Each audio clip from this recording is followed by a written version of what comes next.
Ladies and gentlemen, welcome to the Co-Optional Podcast. That's it. Jesse, that's all you had? Really? He's just gonna make loud mouth noises. What was that? No, I realized that we are in for a real treat today when the chat is saying, before we even start, guys, grow the fuck up. I know, I just said that too. I don't... Bear in mind we like run subscriber-only chat, so they're literally paying $5 a month to be morons. I don't have to do a damn thing. Yeah, chat's doing it for me. Apparently That's a so. privilege, to be honest. That's the way I think of it. Oh, sorry, introductions. Are you suggesting that they need to check their privilege? No. Good. I said that if you pay $5, you can be a moron in chat. That's fine. You can be as much of a moron as you like. You're paying Although for we do reserve the right to ban you forever. Well, it's the Co-Optional Podcast. We occasionally talk about video games. You might be noticing that we're missing one of our usual guests this week, so we replaced her.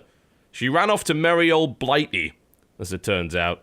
She's marrying him? Oh my god! I said ran off to merry old Blighty. I turned your words against you. How about that, Nika? Did I do good? Well, fucking done. Nice wordplay.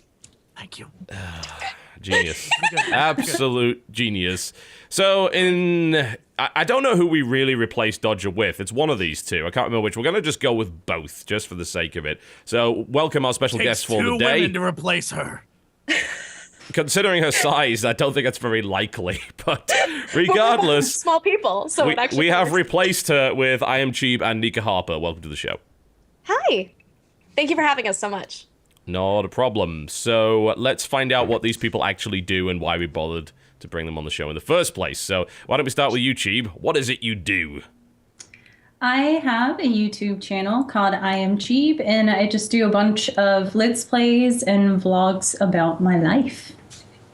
All right. Yeah, that's pretty much it. That certainly sounds like a YouTube, all right. Nika Harper, what exactly do you do? I know what you used to do, but what you do now is a mystery. I'm primarily focusing on my writing career and being an author. I also continually talk about games. My new Geek and Sundry vlog is going to be transitioning from writing to video games and kind of, oh my god, I told you I was going to knock this thing around, and sort of gameplay. So still way up on video games, doing authory stuff, things along that line. Fantastic. Good to know. And Jesse keeps showing up even though we don't want him to. Everyone really knows what he does, or more accurately, doesn't do. Ladies? Thank you. Are you just a stand-in for Jesse? Like, I don't even have to do it anymore. God damn. My legend goes... I You're welcome. You're welcome. I'm here to be you. I don't even need to do this anymore. This is great. I'm just going to hang up on Jesse now. You know, thanks for showing up, Jesse. We don't need you anymore. Bye. All right. Yeah, I'm Jesse. No, I look like a nerd. I have better glasses out here somewhere, but I would have to go find them, and I'm not gonna. No, hold on. During I'm the break, I'm gonna be you. Glasses come on, then. Oh wait, I'm a nerd. I like how that means I'm not. By the law of transitive property, I am not a nerd. These are different. These are like Cyril. I know. Cyril glasses from Archer. I look like Cyril. I know. Or like my other friends. Were we supposed to be talking about video games and not being... We only occasionally do that. Welcome to the podcast. Okay. If within the first 5 minutes we talk about video games, I think there's going to be 6 more weeks of winter, so we have to be careful about that. Well, that's how it Southern California winter is still gorgeous, so as far as I can see. Oh, la-di-da. Natural lighting everywhere. Unnatural yellow fluorescent shit. You know? I have one tiny window, and out there is... It's actually mostly blocked by Christmas decorations that we've yet to take down, so it didn't really go too well. That sounds awesome. You should be Christmas all the time. I'm Halloween all the time. I think it works. Yeah. It definitely could. I have a feeling that the neighborhood would not dig that. They seem a little set in their ways. It would be difficult to change it. It would be like Footloose, only with Halloween decorations. Yeah, just their house is still haunted. Like, it's May. I want a Total Biscuit Footloose so badly. Wasn't that us play badly. Connect Star Wars? I'm pretty sure that was it, right? I brought dancing to your home and ruined the establishment, right? I am number 5 on top 33 worst dances in the world. Thank you very much. You are, actually. That's amazing. And they actually didn't... I was in the same video as you, but they claimed you were the guy that was the terrible dancer. They focused just on me. Thank you very much. It was helpful that the camera was at a certain angle that you could barely see me behind you. So But the ass shake was, that's what took it over the top. What can I say? I shake that ass. We did eventually upload the video of you against Dodger, and that was one-sided as fuck. Like, you got your ass handed to you. She's a tiny child. What else is she gonna learn to do? Just dance. That's all she can do. She's a marionette. She's a little baby robot. Polaris had to build a robot to represent their company, but they didn't have enough money to build a full-size robot, so they built a baby bot. And that's what she is. She's programmed to dance and entertain. That's it. She's a bard then. She's a halfling. She's a halfling bard. That's correct. Halfling bard, but like in robot cybernetic style. So if you went into yeah, I mean it's a fantasy RPG. So yeah. New D&D rules. She's a Polaris golem. That's right. Some dark magic put her together. She's made of clay and other parts. I believe that she was secretly killed off years ago, then replaced with the Golem for Polaris solely to do those news shows. That's all she is anymore. Yeah, the Dodger you all knew and loved died when she cut her hair and made it. She didn't have the things in the front. She didn't look like a fox anymore. Those were cut. That's how you can tell the difference between the real one and the one who is a robot / cyborg / golem. Is this the Eminem situation all over again? The what? Now, was it Jesse that explained this? You were the one. Jesse, you were the one who explained it. What the fact that some people genuinely believe that Eminem was replaced by a doppelganger years ago, and the real Eminem is dead. There's like a real... That was not me. I've never been that. Who the hell Eminem. told me that then? I don't know. That was me. It either may have been Dodger or the Missus. I can't remember which. Whatever the case, yes, there is a real movement of that, including several prominent people that believe that Eminem is actually dead and was replaced by a doppelganger years ago. They cite evidences. Apparently, this so-called doppelganger also showed up when he was ill to do gigs for him and basically impersonated him, and nobody knew the difference. Pretty much the same with Dodger, right? What was the name of that movie? There was a movie about the president one. It was fantastic. It was really good. It had Kevin Kline. But same idea, but instead of the president's been dead the entire time, and he still bangs his wife? Yes, I remember that movie. So I sort of That wasn't know. The Manchurian Candidate, They didn't was it? bang. They were unhappy, and then they fell in love. It was a comedy. Oh, no, okay. She fell in love with the guy who wasn't her husband. Yeah. But looked like him, yeah. Because the other guy was a total movie was called. D-bag, and so when he was all sick, it was like a name, but I don't remember the name because bad with names. But Dave? like, yeah, Was it Dave? I think it was. And he was the president. It was a really easy like, name. It was Dave. Yeah. Apparently, It was really Dave. That's a really bad name for a movie. That could be mistaken for many things. It wasn't very. It was a great movie, but like again, shit name. So like that's why I'm just like it was a name of something. Well, that's the remember mandatory movie talk out of the way. Done. We can wash our hands of that. Welcome to the Co-optional Podcast. We occasionally talk about video games. Coming up in the show, we'll be talking about what we've been playing this week. Then we shall take a break and play commercials, which you will watch. And then after that, just being honest, there's nothing wrong with it. It's like, you will watch the commercials. That's how it's going to work. Then after the commercials and some nice music, we will talk a little bit about some news articles that we have found particularly interesting this week. We will cover the forthcoming releases, of which there are not that many, because I should remind you this is still January, and nobody releases games in January. And then we will be going on, if we have the time, to a couple of custom host topics, which the hosts have now just been made aware is going to happen. So, Thank you. I'm prepared. I'm super prepared. Jesse, you never have a host topic. In the 98 episodes we've done, you have never had a good topic. Only when there are two women do I bring such controversy. Oh, God. I'm so excited.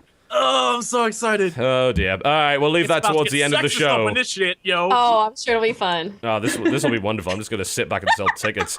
And then at the end of the show, we will shill all of our stuff shamelessly to try and get you to go and watch it because we need to pay the rent. And that will be the Co-optional Podcast as always. So let us begin, shall we? Cheap, what have you been playing this week? What's been going on? I have been playing The Walking Dead Season 2, and I love that game. It's amazing. Have you guys tried it? I played the first episode, and that was really as far as I got. I've been meaning to go back and play through the whole thing. I got code for Season 2, and I'm like, oh yeah, I didn't finish Season 1 in any way, so I probably should have done that. How do you feel that things have progressed from Season 1 to Season 2? Like, have they really brought over a lot of the choices you made? Do you feel that the things that happened actually mattered? Yes, they have actually. Oh my gosh! Even at the very beginning of that game, the choices that you have to make are so intense. It's just ridiculous. It just pulls at your heartstrings right at the very beginning of the game, and oh my god! The very first hour that I played it, I almost flipped my table. I was like, screw this. I'm out of here. And I really like what they did with it. It's a good sequel. That's certainly good to know. And I've got to say, like, I've been trying to keep track of what's been going on with Telltale lately, and I'm really disappointed that we still haven't seen hide nor hair of the next episode of The Wolf Among Us. Oh yeah, I played all of The Wolf Among Us, and that game is amazing. So I'm looking forward to what they do with the next season. When did they come out with the first one? The first one came out, it was over 3 months ago, I think. I was about to say, No I feel like there should be something else already, right? Usually it's on a monthly so. schedule. But then that again, too the monthly demanding for me? schedules. It was October the 3rd that game came out, so... Holy crap, are you serious? Yeah, so... Did it not get the reception they wanted? Because No, feel like... I mean, it got a fantastic reception. People raved about it, and rightfully so. I loved it. I thought it was actually... I went as far as to say, look, this is actually better than The Walking Dead, because I like the subject matter more. Yeah, I love Fables. I haven't played Wolf Among Us. I wanted to wait until all of the episodes were out. And Might be waiting a while by the looks of it. Yeah. I know, but I wouldn't have expected that, to be honest. Like, I know people stop talking about it, but that's almost typical with a lot of episodic games. You hear about, like, just the release, but you don't hear about anything after that. It's actually really shocking to me, but hopefully that will result in a better product, because I know that Telltale's crunch time that they have to do to get episodes out on a monthly schedule is probably one of the most miserable things I've ever heard or been a part of. And I used to work for them, by the way. And Good to know. so if there's been 3 months, maybe episode 2 is going to be super, super epic. Giving them that amount of time would actually be super, super wonderful. And that's what I'm hoping is gonna result of this. Because if not, it's just a really weird move. Maybe they lost some people from the team. Maybe, there's got to be some kind of reason. But I wonder what that could be, because I haven't heard anything about it.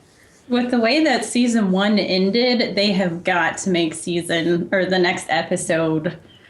They're not my gonna God. stop, but I'm wondering if it's like, it seems like there's something blocking them from it. It might be a focus issue. Maybe it's more important that Walking Dead comes out for some reason, shape, or form. But that seems like a really odd decision for any company to make. Why would they switch gears like that, even if accidentally? Because they're also making 12 billion other games now. That does seem like a bit of a concern, isn't it? They have announced various titles, including, of course, Game of Thrones, which I think probably got the most hype behind it. But I'm so excited for that. But they're also dealing with Tales of the Borderlands, which was a really weird choice, in my opinion. If anything, I don't think I was particularly interested in seeing a sort of character-driven Borderlands game without the guns. You know what that is? And I'm gonna... I think it's because all the side characters in Borderlands... The main characters in Borderlands are like, meh. The side characters are what makes that game entertaining. I think that's what they're going to do. Is they're going to follow those characters? Because everyone's like, I just want to play a Tiny Tina game. That's what's about to happen. So... I'm actually quite a bit interested in that, because I think Borderlands has been one of the games that has successfully created an interesting world. There's not that many out there that you kind of want to hear more about the NPCs. You want to hear more about the world. Yeah, sure, it's just big flatland desert and whatever, but like there's something about it that is innately intriguing. And I think that makes a good Telltale game, but I'm not sure what that's actually going to end up as. Like, I'm interested in that probably more than I am Game of Thrones, because I'm not interested in Game of Thrones as much. But seeing what they could do with an actual existing game property, it's pretty fascinating. It's a fair point, honestly. It's intriguing for a game property, especially so early on, to be given to another company. It's obviously a very risky thing to do, and I'm a little bit surprised to see a Gearbox just be willing to give that property away to somebody else, and I wonder how much involvement and oversight they'll really have in it.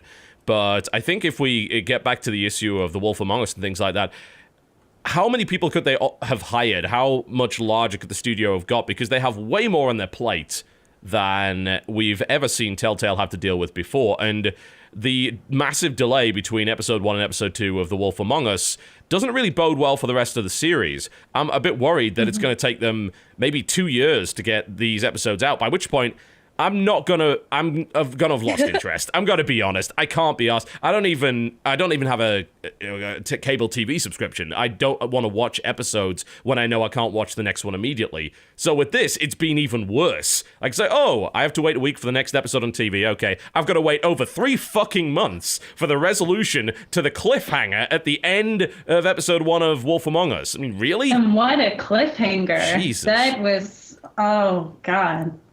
See, that's the tricky part.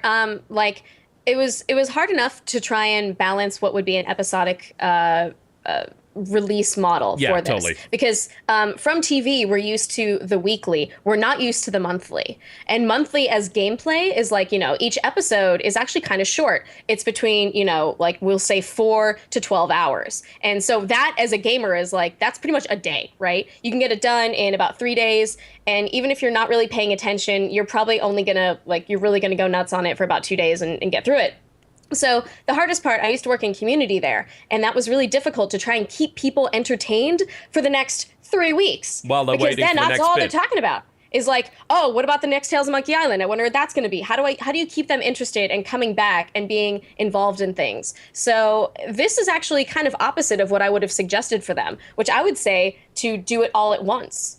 To do and for a little while they were doing that, especially with Sam and Max, where they had to get their episodes done actually way far in advance. So they were about 2 or 3 episodes up before they actually started releasing them. Mm-hmm. And if they did that on a more weekly or bi-weekly basis, I think that would actually keep the episodic model up. At the same time, they wouldn't get the reviews. They wouldn't know how to improve as they're going along. But it's also keeping the interest in a primary thing. But that also means that, money. Yeah. Eventually, you're going to need that money to come in, and doing the entire game and then releasing it is very difficult on any company. So that model worked out really well for them getting cash. Although one has to argue that considering The Walking Dead and to a lesser extent things like, say, Monkey Island and Sam and Max were so successful that they certainly could have afforded to do a little bit more in advance. We've got to bear in mind The Wolf Among Us, when it was announced, it was said to be a bi-monthly release. So in other words, every 2 months. They have exceeded that significantly already when we're waiting for the next episode here. And there's not really hide nor hair of the next one. And we're already halfway through January. That's a little bit problematic. And now they're actually sitting on 4 properties that need to be worked on. The Wolf Among Us, Walking Dead Season 2, which is probably their priority, Tales and Borderlands, and Game of Thrones at the same time. They already got rid of King's Quest. Do you remember that? When they announced King's Quest at the same time? Yeah. Nobody's heard anything about that. I think they sold that off already. It's probably best that they don't do that. I thought the same thing. Yeah, it worries me a little bit. Like, you can't redo King's Quest. You can't continue to do it. Like, it's such a... There's nothing that can be built upon King's Quest. It's just going to be miserable. Yeah. Like, it's just... So I saw that one as the non-winning proposition.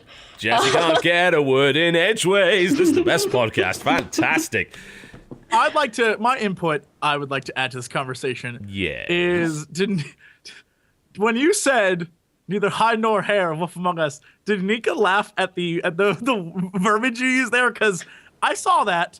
And that was retarded. I laughed at the fact that I used to release news, and the fact that you've seen hide nor hair is a problem in the games industry, where people want to give you news or information, and the company will not let you. So right now, what I think is that they probably know what's going on. They're not going to fucking tell us. Like, that's a problem with every games industry. No, I'm good now. That means that I came up with a pun, which means I feel really good about myself. So we're good. It's got to the point now with the Telltale stuff that I think that I probably will just now wait. It's the same with Walking Dead Season 2. I think maybe if I was more invested in the first game, I would have jumped on Season 2 immediately. But since I only played Episode 1 of that, and I haven't really gone back to it, I think, you know what?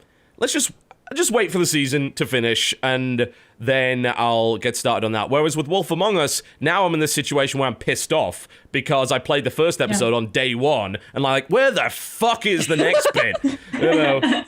And that model seemed to work pretty well for them. But if you look at their release schedule and you go back further than Wolf Among Us and things like Walking Dead, their biggest success, obviously Walking Dead Season 1, started on April the 24th. They ended that series, and they actually stuck to their bi-monthly schedule on November the 20th. So they got all that cranked out in, that would be 6 months? Whereas we've already waited 3.5 for the episode 2 of Wolf Among Us. Before that, they did stuff like Law & Order Legacies, which was actually 7 episodes bi-weekly. They did Jurassic Park, Jesus. We don't try to talk about that. It's best that we don't. And then they had Puzzle Agent, which was actually just one game in and of itself. Back to the Future, which was monthly. But they had way less on their plate at any point in their history, even when they were doing stuff like Sam and Max. And during Sam and Max, they released Hector's Badge of Carnage, and they did Puzzle Agent as well. They released kind of all that stuff at the same time. They published Hector. there we go. But they were also always working on things like there were CSI games and little things on the side. So they had all these other games that they didn't really like. Those were the money makers, right? Like those you shipped off, you got money from. So there was always about 1 or 2 in production at any time. This one right now they've announced 4. Huge. Yeah. 2 that they're currently working on and 2 that are clearly in pre-production. And they've also lost a couple people from the team who were integral in making some of those other decisions and writing. So Sean Vanneman and Jake Rodkin, who are a writer and pretty much creative director respectively, went off to do their own thing and called Camp hang on. We're talking about Rodkin from Idle Thumbs here, right? Yep. Ah. They, I'm pretty sure that they are both 99% certain. Yeah. Yeah, I was just like, oh my god, is that public? I'm like, of course it's public. It's already out there. Well, too late now. Yeah, but they've already gone off to do some other things. Vanman, most definitely, he was one of the founders. But I'm pretty sure that Rodkin went with him. And just very, really, really sharp people who really made Walking Dead 1 the big one. Like that was their magnum opus of working at Telltale, and it needed to happen. And I think it came together great. So them moving off the project, all of a sudden it was just like Walking Dead season 2, and I'm like, whoa, that's surprising to me because I didn't know like who would actually be overseeing that whole thing. Also, I'm really proud of the success of Walking Dead, primarily because Telltale was really stuck in kind of this is a point-and-click adventure game, and then they tried to do something a little bit different. Lo and behold, it worked because the writing of it was phenomenal. It made you want to feel things, and that's where games are going now. It's not about shooting as much. We have a lot of those games, but there's a drought in human emotion, and so Walking Dead had that just like crazy. I didn't really like it, but at the same time, like just the industry at large was like, holy crap, we have to have people feel things. Yeah, apparently so. Just to kind of interrupt this for a second, as Jesse accurately pointed out, this just came out about 4 minutes ago. Regarding the episode 2 release info. First week of February. They were watching the podcast and they said they're claiming first week of Feb. It. Nika is letting everything out of the bag. First week of fucking February. Just do it. I haven't worked for them for 3 years. A lot has probably changed since then. I would think so. But regardless, I mean, that's almost 4 months, basically. That's double the length that was expected there. I would really love to know what caused the delays there and whether or not they're claiming several things conspired against us and there were holiday delays. It's an unusual and specific set of circumstances that we don't foresee happening again. I hope so, because I think that delay definitely put me off that episodic model. And that really sucks for them because that means I'm more likely just to wait until the whole thing's finished and then it's on sale and then I buy it. And they'd much prefer that I buy it at the start, not at the end for 50% off. Yeah. I can see there's so many moving parts with that company and, all of the things that are going on with it that I can totally see how that could occur. I just want to know where. So I'm going to dig my feelers in and talk to a couple of my friends. I'm not going to say anything about it, but I'm just really, really curious because it's kind of worrisome to hear that. Hopefully because that's they haven't the one that I'm bitten looking off forward to the most. More than they can chew. Because let's be honest, the 4 properties they're sitting on right now are all really important. Like, if they fuck up any one of them, then that's going to reflect really badly on them. It's not like, say, oh, well, Hector Badge of Carnage wasn't so good. This is the game we published. That's okay, we'll get back to it. It's like, these are 4 really important things you have here. So don't mess them up, because people will be disappointed. Chiib, what else have you been playing this week? Holy shit, that entire conversation was based off oh my god. Jesus, yeah. We're back at 45, guys. Can we have these guests back? Because this is great. We actually have things to talk about. just keep talking about game companies I've worked for. I actually just did the Elder Scrolls Online beta over the weekend, and I really like how that's progressing. Are you NDA'd on that, or can you say anything? Yes, okay. I can't say anything. Well, fuck. But... All right. I can talk... Okay, let's play a game of Confirm Deny. So I played this and can talk about it from when I played it at PAX, which was obviously some time ago. Oh my god, this will be fun. This should be interesting. So go on. I played about 45 minutes of the game, and I went through one of the opening quests, which involved going into a cave, and there was a frozen man, and there was this kind of trickster who was giving me riddles and things like that. And the whole thing to me didn't grab me. I found the combat system it almost felt like they forced it into first person and they really didn't ever design it to be that way. Do you feel that that's the kind of way that it's currently going? No. Okay. Let's see, I'm trying to I'm trying to not say, but also this is going to be difficult. When I played the beta over the weekend, I actually really loved the combat system. It felt like I could, how do I say it without saying it? I really loved the combat system. Okay. It just felt like I was in the game. Like I love I making had this difficult so for many. people. It's great. It's like, you have information I want. Let's get it somehow. I don't know feel how the to. same as Mike's opinion. When I played it, there was a lack of... I felt that there was... If you play something like Skyrim or Oblivion, I remember playing Oblivion initially, and in the very first bit in the sewer, when you get a shield and then a rat comes after you and it jumps at you and it smacks your shield and it's got this real impact. It's got bang straight into your shield. Kind of the shield recoils, the screen shakes a little bit. It really, and it felt very visceral, and it actually immersed me quite a lot as a direct result of that. And I didn't feel that in Elder Scrolls when I played it, but that was several months ago. So you're telling me that that has improved? They have improved the combat system a lot. Okay. Because I played it about a month ago in beta, and then I just played this previous weekend. So it has they've improved. jumped forward quite a bit. Okay. All right. Fair enough. And the graphics of that game, oh my God, I set them all the way up, and everything is just beautiful. It's almost like you're in just a real world. But this is me. I mean, I usually play World of Warcraft, and everything's everything cartoony, looks better than that. So, but it's beautiful. I am definitely going to play that game when it comes out. fair enough. Yes, I won't force any more information out of you, considering that channels have actually been DMCA'd for even like showing a piece of footage of it. So yeah, we're not going to do that.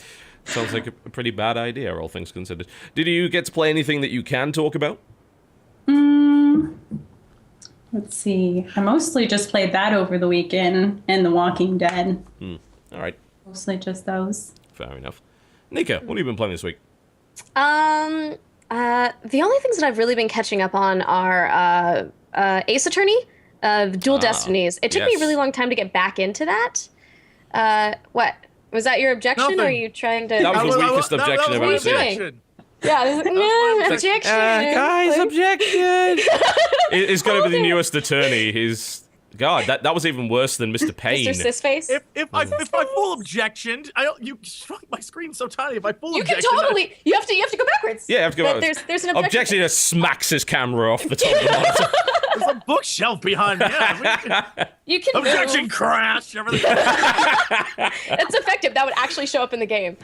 So I've loved all of the Ace Attorneys. I was crazy waiting for Dual Destinies to come out. Like I had to finish the us last bloody one, time. Phoenix Wright, and I was really excited for this new one to come out, and it seemed to have fixed a lot of the problems that I liked, and then introduced a whole bunch of shit that I didn't. So right now I'm in like the middle of the third trial and kind of just legitimately pissed off at the game. Usually, like, you can't get that DS away from me. I'm glued to it. And then this time it seems like something about like the actual story of it is a lot weaker. And it kills me to say this because I've been like plotting away at this game for the longest time, and like I've never had a bad opinion about it. I've always been like feisty or this could be better, but this is kind of one of those things where I'm like, oh, well, some of it's okay, but I'm not feeling engaged anymore, and I think it's just kind of okay. Do you feel the formula has kind of run its course, or is it just genuinely a weakness in the writing this time around? I actually think that it was a lot of writing this time. Like they always had a penchant for kind of over explaining certain things where it's like every single time a witness says something, I don't want to feel powerless. But it goes back to my character, and I know exactly what I'm doing. I'm like, oh yeah, we got the statue, we got that piece of evidence, I'm ready. And she's like, I don't know what to do. And I'm like, shut up, just let me drive. Like, that's all I want. So it feels like sometimes I'm a step ahead of where the puzzle is, and then I have to wait through like 7 lines of dialogue about how sad and scared she is. Okay. Or he or any of the characters, or like just in general, maybe it's a completely random puzzle, so it just doesn't really make sense. But there's a lot of, it's mostly the storytelling this time around that's really fussing me, and that's really getting to me. So I haven't really been playing as much of that. I played through episode 1 of Kentucky Route Zero. Oh, well, there's the other game that takes even longer to come out than all of the Telltale ones. Episode 2 just came out, but I haven't gotten through that one because I wanted to play through the first one twice. I know that's a weird thing. That game had a lot of hype behind it and a huge amount of indie cred. When I first loaded it up, I really appreciated the graphics style. It actually reminded me of some of the really old ray traced stuff from back in the day. In particular, it reminded me of the cutscenes from Flashback, the good version, not the one on console. I was about to say, No, not the 2012 Ubisoft remake that was just I think you awful. mean the fantastic. I think I mean go to fucking hell. But regardless, like, and then it just seemed like it's a lot of dialogue. It's a point and click adventure, right? Yeah, it is. And the story of it was really cool, but I was a little bit. I was put off. It didn't directly tell you that your decisions didn't mean anything. So your decisions in this game was entirely exploratory. Okay. So me being an asshole, which I played at the time, because I was just like, yeah, there's the option of, are you okay? Or I seriously need to go down the road. At the time. Yeah, at the time? Just all the time? I picked I wanted to decide what my character was, so I kind of role-played it. So he was very direct. But then I realized in my directness that it didn't affect the game at all. And by the time I got all the way through the episode, I realized that I just missed out on all of this content about, like, I should have been dicking around and talking to people and, like, you know, exhausting every dialogue tree, and I didn't do that. So by the time I went back, then it became really, really fascinating because I kind of did it just to have a role play perspective. I wanted my guy to be extremely, you know, very focused, but it doesn't matter. Like those decisions didn't actually mean anything. It just meant that you got a slightly skewered experience that you went along with the normal plot. Doesn't that mean that, I would view that as a weakness personally, because if it gives you dialogue options that allow you to go in certain directions with that dialogue, then surely you would think that that's a little bit of player agency that shouldn't punish you. I don't think it was exactly punishing. I think that it should have been more upfront about that. I shouldn't have expected it, honestly, because this day and age, we're talking about like teams of 70 people making a game like Walking Dead, which has those actual like dynamic moments of decision making, versus this is a game that a couple people made. Yeah, it's that two people. Game. I actually, in retrospect, I liked that you could play it that way, because some people just want, like, you know, I don't want to hear about whether there's a church there and whether there's people singing in it. I don't want the mystery. I just want to get to Dogwood Drive. And some people play that way, and that's how they want to. But for me, that's not how I play. I just wanted to play that as an actual character, and it didn't come through the first time. So I played through the second time, and I certainly enjoyed it. But there was that nagging decision thing in the back where it's like, oh, are the decisions I'm making or the things that I'm saying right now actually going to affect me? Fact is, they're not. Well, shit. We're going through this one again. But it's a really, really good episode. I really liked episode 1, and I haven't even started on episode 2 yet because I wanted to play through episode 1 again.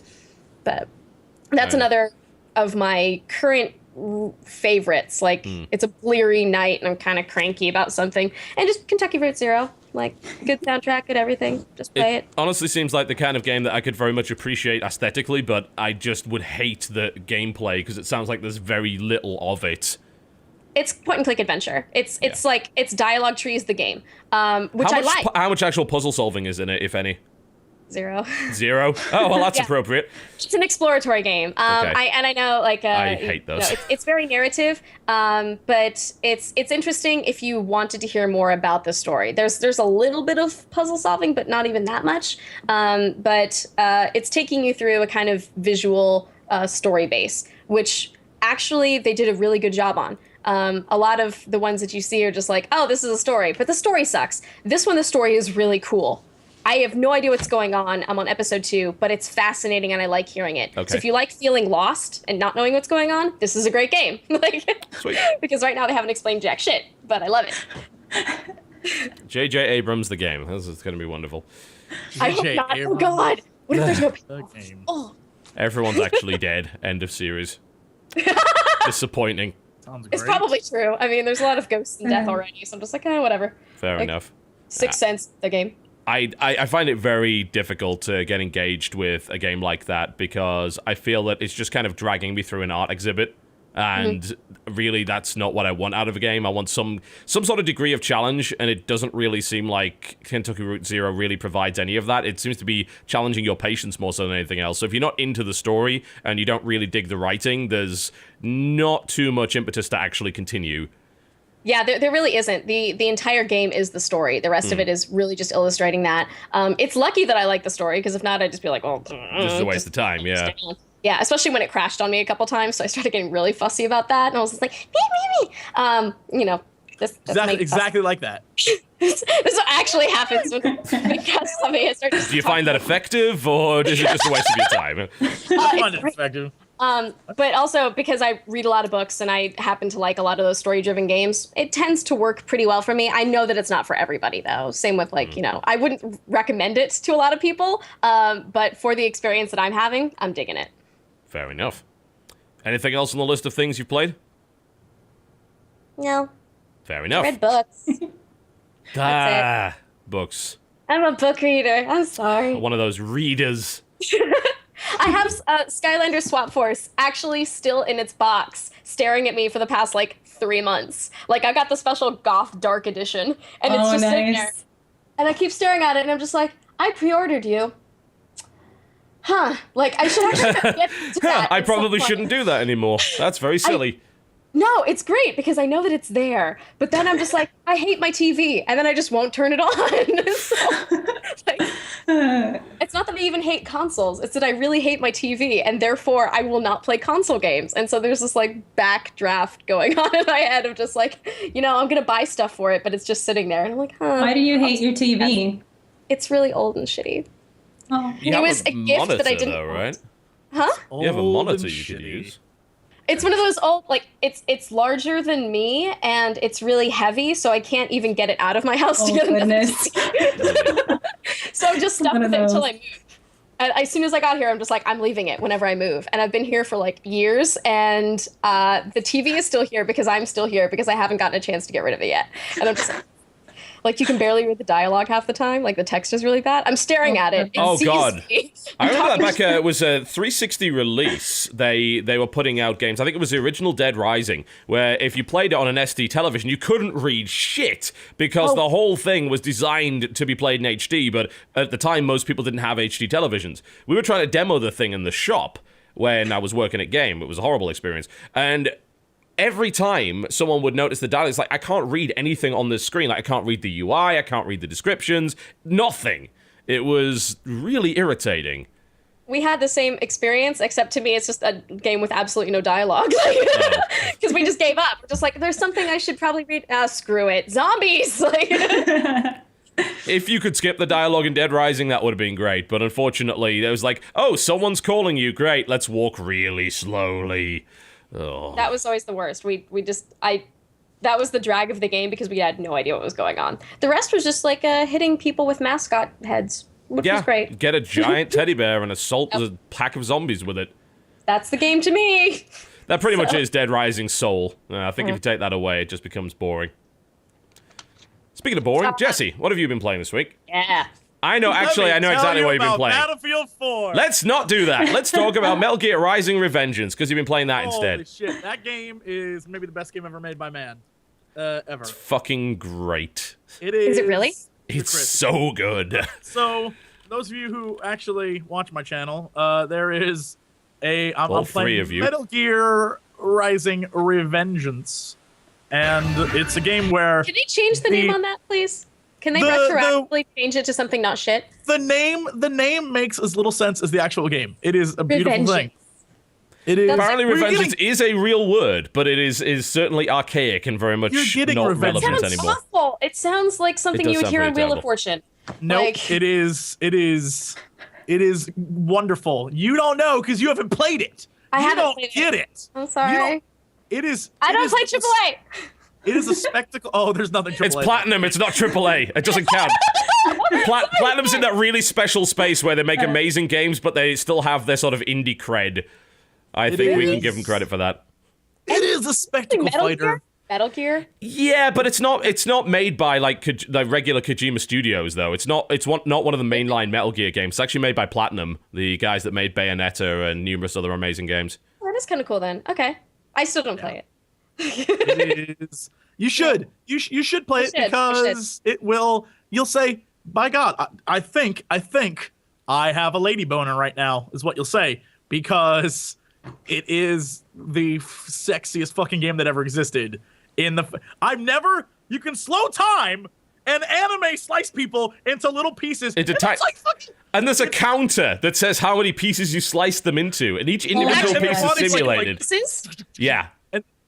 And they explode. You can cut them into little tiny bits, or you can just cut off certain parts that just fall off when slow motion stops. You fight giant. In the first 5 minutes of the game, you lift a giant Metal Gear by its sword and suplex it. It's the best fucking game that ever was. Fucking ridiculous. How do I get this?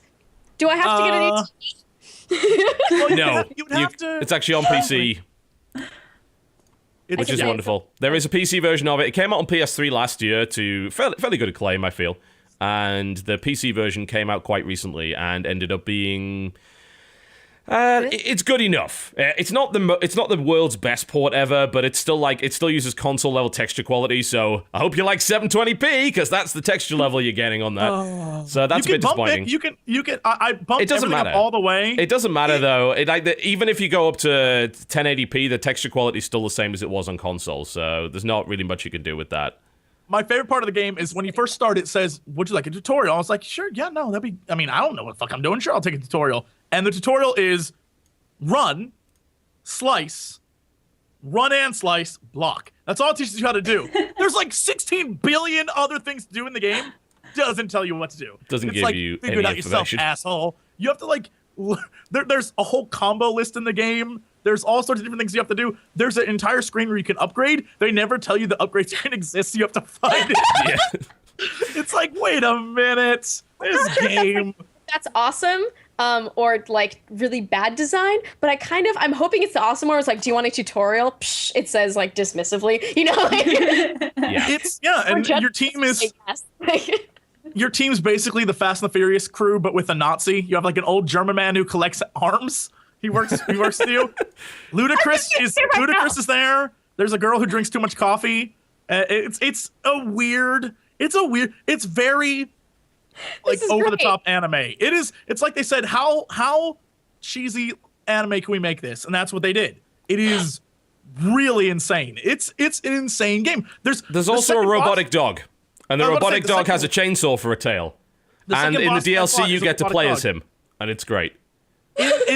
Why has nobody told me about this before now?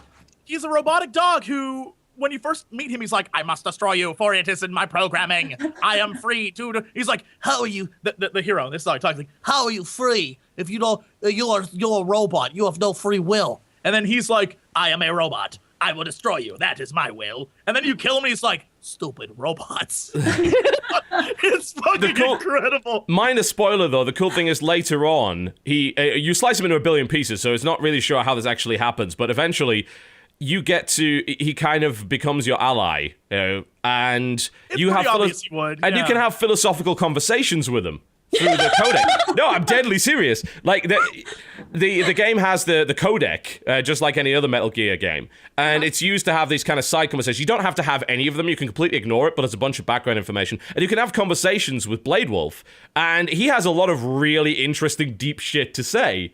And you have philosophical debates with him on the codec, and then go back to slicing people in tiny chunks. It's the most ridiculous juxtaposed nonsense. It's fantastic. It's amazing. The voice of the main character, I think, is the guy Axel from Kingdom Hearts 2, the redheaded dude, who's like, Sora, I'm the guy who sounds like he talks like he's drunk the entire game. That's his voice. I'm almost positive, and it's just a wonderful game. It is ridiculous. It makes you feel like you're a badass without actually having done anything. You don't really do anything too impressive, but you feel it feels like Wrath of Asura, that game that came out a while ago. Do you say you don't really do anything too impressive after saying not 5 minutes ago you suplexed the 3,000-ton Metal Gear? By pressing Y, you didn't earn that. Yeah, but you pressed the fuck out of that Y. It is like Asura's Wrath. You didn't mash that Y button, but still, you hit that Y button. You feel like the harder you hit it, the more effective it is. That's... Even though it's completely not true.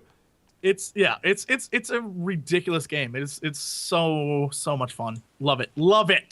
It is pretty absurd.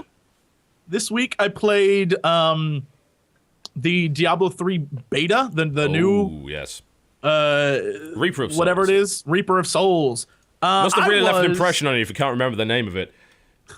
I mean, here's the thing.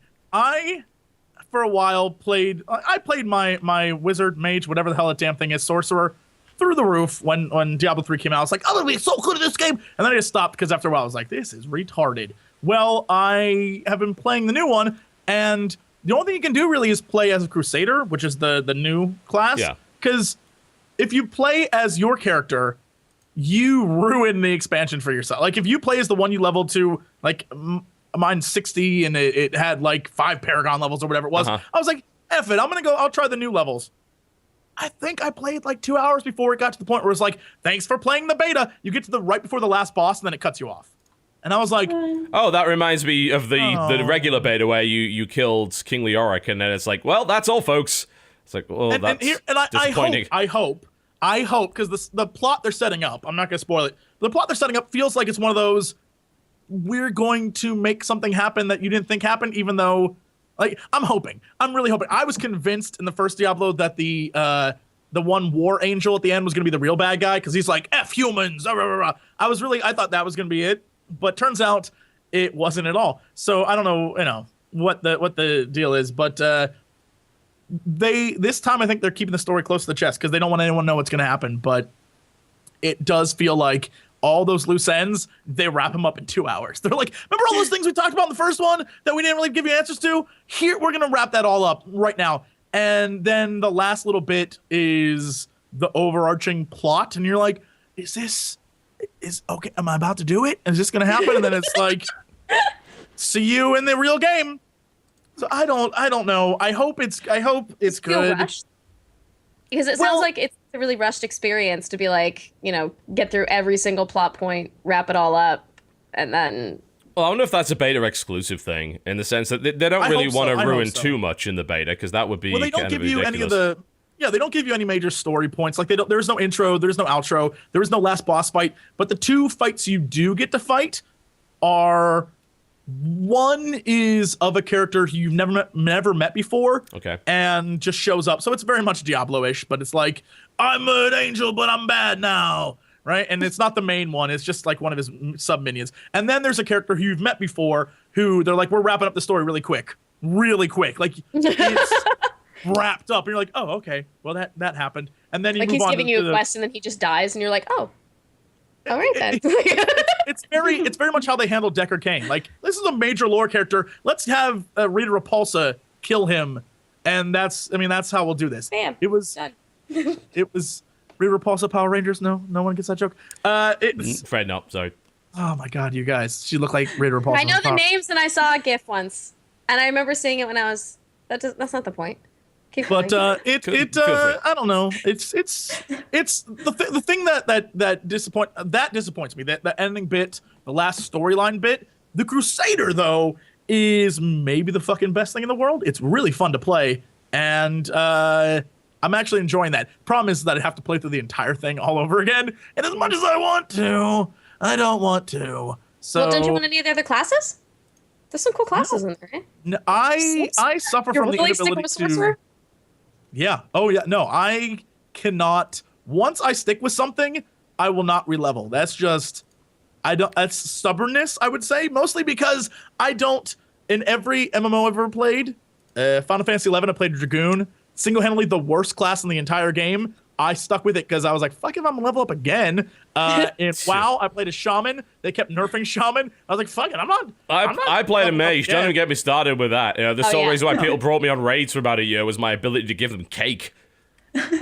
Only reason why people brought me is because I was on the internet. Shit, I'm no dummy. So there's a lot of stuff that I have endured simply because I would not re-level. And even in Guild Wars 2, I picked an engineer, which is basically just the poor man shaman. And I was like, oh my God, I hate this class. People are like, it's so good though. I'm like, all I do is either not cast little totem thingies or cast totem thingies. So I was like, I'll try leveling up something else, and like just gave up. Like I don't have it in me to do stuff I've already done, because unlike most people where they just plow through, I get every ounce of story that I can get. And so I feel like I've experienced it all, and it bores me. And I'm like, I did this. Or I don't. You could do it on the other side. You could go Alliance and Horde instead. Fuck Usually the there's other Alliance. factions. Okay, I knew we were friends. Fuck out. So I'm sort of on the verge of vomiting here because for some reason I went to Twitter, which was a mistake. And usually I don't look at. Vomiting, I went to Twitter. I did. I don't usually look at the worldwide trends, but I looked at them and I made a horrible mistake because apparently the number 2 trend right now is hashtag We Are With You Justin, and hashtag number 5 because his house is getting raided. at Beliebers Always Here for Justin. Oh wait, is Justin Bieber finally going to jail? His house is being raided. That's the only thing I know what? because all my Exactly. friends are making snarky comments about it. Oh, wonderful. But I don't know what that is about. All my friends are making snarky comments about Justin Bieber. And then I click the hashtag, and that's like the worst mistake ever because I just hear No, it's like, bad. that was a stupid thing to do. It's like, being a believer is a lifestyle. What the fuck? No, it isn't. That sounds horrible. Okay, the best thing that I ever learned about Twitter is that I learned it from Tom Francis. And I looked at his Twitter thing, and the side panel was all in Mandarin. And I looked at it, and I was like, what? You can actually set your what is it called? Worldwide trends or the trends to a certain area. Doing it so right mine now. is set for Seoul, South Korea. So I have no idea what's said there. Okay. It's nice. hashtag Beliebers forever, except Yeah. Here we go. Korean. You learn this later. Got it. but- I've got it, but I guys. don't- Dominican Republic. Santo Domingo. That's where we're going. What are the hashtags? Hashtags booty. Quiero ganarme los shots. PLD, New York. Santo Domingo is apparently trending in Santo Domingo. Who knew? But Interesting. that works. Telemundo. That's in there. There we go. Oh. Scotcho. See, that's at least funny because you can Or kind of see Joe. what's going on. With any of the Asian ones, I have no idea what that language is usually like. I have no idea what Korean is. So I'm looking at it and I'm just like, wow, that's really cool. And then there might be like a promoted one, which is like, just sad in itself. But the rest of them, I don't have to worry anymore. So thank you, Tom. Choosing All right, here we go. I've chosen my region as Nigeria and my city as Kaduna. So Kaduna. What's going on in Kaduna? The Kaduna existed. Well, apparently number 5 is troublesome. So it's like, there's something troublesome occurring in Kaduna, ladies and gentlemen. Troublesome. Troublesome. Who uses that word? That's an interesting choice of word, I'm gonna say. I'm pretty sure I've used that. I use that quite often when I'm. Hashtag troublesome. Troublesome. Yeah, but we're weirdos. Like, what? I would never. Beliebers were with you, Justin. Nobody would be like troublesome unless it was like an album release. Can we all say Clicking we all troublesome. Hashtag like Believers Forever. Hashtag troublesome. Yeah. This is troublesome. What I'm a little worried about None this. of this isn't actually a trend at all. It's just a lot of people use the word troublesome today. So that counts as a trend in Nigeria, apparently. Nigeria. It's troublesome. Tweets include all old troublesome router doused in holy water and buried within a pentagram of salt. Okay. Yeah, no, Nigeria. Troublesome debt consolidation, except point moreover change, ZLE. Jez saw all one of my Russians childhood trying to pictures get and us realized to I look way subscribe? cuter and less annoying and troublesome. It's like, all right then. This is great. This is fantastic. I could spend all day looking at this stuff. It's way better than seeing this Justin Bieber shit all over my fucking feed. It's okay. Never mind. You're welcome, game One day he'll designers be who come up dead. with good ideas. That was a good idea. I'll go with that. South Korea. El booty scorcho. What are we talking about? Scorcho, six gerbils, Scorcho swanky booty. panky. Old fast show references from the 90s that nobody understands. All right. So that's the games you've been playing, Jesse. Slicey Slicey and Diablo. I mean, the fascination with Marlo Briggs continue. I still don't That understand. fucking game. I still don't understand the game, but I love it. I don't. People are like, it reminds me of PlayStation era. I'm like, it does. Yeah, it really does. fucking does. In the bad way? No, in a very good way. So Marlo Briggs is kind of like, I'd say an indie ripoff of God of War, but that it actually exactly, yeah. it stands on its own merits because it has the most ridiculous 90s plot ever. And thrown in with that, it has this. Hold on. It has a smart talking Mayan mask, for God's That's sake. the best part of the game. Yeah. That's the best bit of it. I don't know that it has a plot. Here's it the plot does. of the It game. definitely has In a the first plot. 5 minutes, Marlo Briggs shows up and he's like, oh man, it's so hot here. And his girlfriend, who's basically Hispanic Elena Fisher, is like, oh Marlo, you took your break to come with me. And he's like, yeah, girl, I'm so happy to be here. She's like, your job as a firefighter, you must know a lot about heat. And he's like, yeah, I do. They go meet the bad guy, who's basically every Asian in every movie / video game ever. I don't remember the guy's name, but it's him. You recognize the voice immediately. He's the dad in Kung Fu Panda. He's the little duck dad. And he was in the lawn. He's right. And he's covered his shen in Diablo. He's that guy. And he's like, oh, I'm a horrible stereotype, and now I'm gonna kill you. And you immediately get murdered in the first 2 minutes, and then you come back through the power of Mayan magic, Indeed. and then you go start killing. And that's the plot. That is legit the plot of the game. And for some reason, there are these kind of giant mining machines on wheels, and with half an hour into the game, you're flying through the air upside down on this platform that has exploded, and then you flew off a platform. It's What? And then you do ridiculous stuff where you're collecting, you're hanging upside down from a helicopter while collecting orbs. It's fucking ridiculous. And every time the Mayan mask sees something modern, he makes up some kind of Mayan mystical explanation for it being there, which makes it even better. And he's crazy. I think it's Steve Bloom. I don't know who the voice actor is, but he does. He has like the Steve Bloom voice, but every once in a while does like, oh, like that laugh. But TB's right. There's this one part where there's this giant machine, and your character's like, oh man, enough of this shit. And the mind, he's like, where does this thing come from? And Mind Mass is like, I don't know. Maybe it's Sick Quack Clack Clack, the god of tricks. But he doesn't appear to have corn coming out of his head. Yeah, it just came out of this. It's like, this one was really a weird line. Like, the line's just coming up on the footage now. It's going to be delayed in the stream, so you won't be able to see it quite yet for the guests here. But this is what happens. He hears a forecast, it's like, hide! We have angered Bolatiku, god of the 9th circle of hell. He will bury us underneath the nearest ball court if he finds us. And then he's like, relax, it's just a foghorn. And I'm like, what? Like, what? It's a beautiful thing. Like, that's the best part of the game. Also, something I didn't know is there's like the background is overly detailed and unnecessarily so. There's a moment where you're on one of those big giant, like, it's basically the thing from Fern Gully, just ripping up the forest. Yeah. And you're on that, but there are workers also on the so there are guys trying to kill you, but they're also workers with like hard hats, just standing around watching you like swing and jump and murder guys. And it's like, what do these guys think? That reminds me of the old brawlers. You remember stuff like Streets of Rage and all that stuff where they had the background characters that just kind of cheering on the fighting and the death. It's like that. It's like they're on their break. They're like, oh, enough of this shit. I ain't even got that. They're just in the background watching you like, oh, yeah, no, he's killing those guys. Oh, that's awful. It's a ridiculous game. Shocking thing about it is you'd think it would be just terrible, right? Because it's like, oh, this is a blatant God of War ripoff in the sense that it does the fighting almost identical. It even has the red orbs and everything like that. But the fighting system is surprisingly good at what it does. And it's actually a competent ripoff.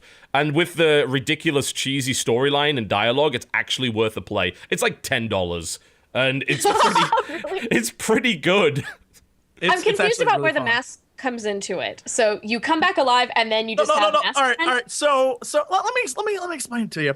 You see, after you're brutally murdered by the Asian version of Indiana Jones, Asian female version, you're stabbed with like basically a God of War weapon, and your girlfriend's taken off because she's got to finish her job, and so they burn down the camp yet somehow leave you there. So the camp's on fire and you're just still where you were, and the mask that just happens to be on the weapon comes to life, and it's like, oh, rise, spirit warrior, attaches to your face, brings you back from the dead. Then, as you start murdering everyone at the camp, the mask pops off and then becomes you. Like the mask flies onto your face, so you're the mask watching Marlo Briggs do all the shit that Marlo Briggs is doing. Yeah. So that's literally the plot. Okay. There is maybe 3 minutes of plot in this game, and the rest of it is you're chasing down your girlfriend who's being held captive.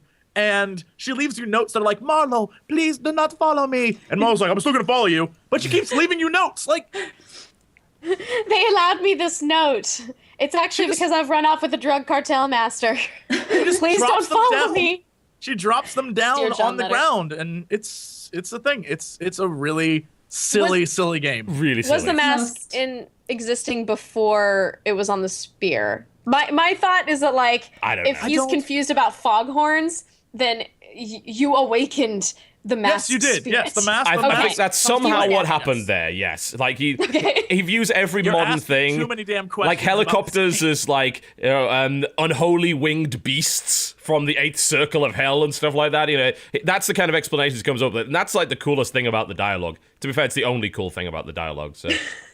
It's just I would silly. actually prefer to have the winged beasts, though. Can we do that instead? Because God of War was cool because they it do was have like winged beasts. mythology. This one was just like, that's a helicopter, but we call it mythology. For like the first 2 hours, it's mostly just giant insects, unfortunately, and random dudes with guns. It's probably the most action-packed game I have ever played, though. Like, literally, it's just action the whole time. Oh yeah, it there's no never plot. Yeah, it's stops. murder. It's just like, what stupid thing can we throw at you next for hours Yeah. and hours? The only time it does stop is during the, I want to say story moments, but it's not really story. It's slow motion, like Marlowe jumping, camera moves behind like a block, and then it shows another scene, but it's slow motion still. It's not even like, you could have murdered those guys real time in game way faster than the story that they just tried to tell you. Yes. It's like, Really? this is stupid as shit. Absolutely. It's an old feeling game, and I kind of love it. So I like it. appreciate that. You know, there are. This was the year of games taking themselves way too seriously and pretending to be more than they were. And Marlo Briggs comes out and is like, "We're a video game. Fuck yeah!" if you're in chat and you're like, man, Marlo Briggs, I'd love to see that. You can go watch it on my channel. I'm playing it right now. Don't ruin it for yourself. Don't watch his channel. Buy it instead. Just watch it. Just watch it. No, he ruins the dialogue. No, I don't. I know when to shut up in games, unlike some people. Ooh. I never shut up ever, so if there's talking in games, then I'll just zero fucks given. That works for I'm a big 98% of YouTube channels, so I don't really see the problem there. I'm Yeah. a big nerd. I don't like to talk over dialogue. I want to know what they're saying. I'm like, hey, I'm playing this game. I want to know what to say. Sometimes I can't help it. Like in Metal Gear Solid, when I saw Ludacris, I was like, is that Ludacris? It was Ludacris. You're basically Fast and the Furious in Metal Gear. You have a Fast and Hang on. Is it actually ludicrous? No, Genuinely, it's I'm trying to think of the actor's name. He's in like every cartoon ever made. But no, it's not Ludacris. It just looks like him. It looks like If they actually got ludicrous for that game, it would just take it to the next level, Yeah, I no. think. And you know, I wouldn't even be surprised because it's fucking it's Platinum doing whatever they usually do. Doesn't he already have a video game, Luda?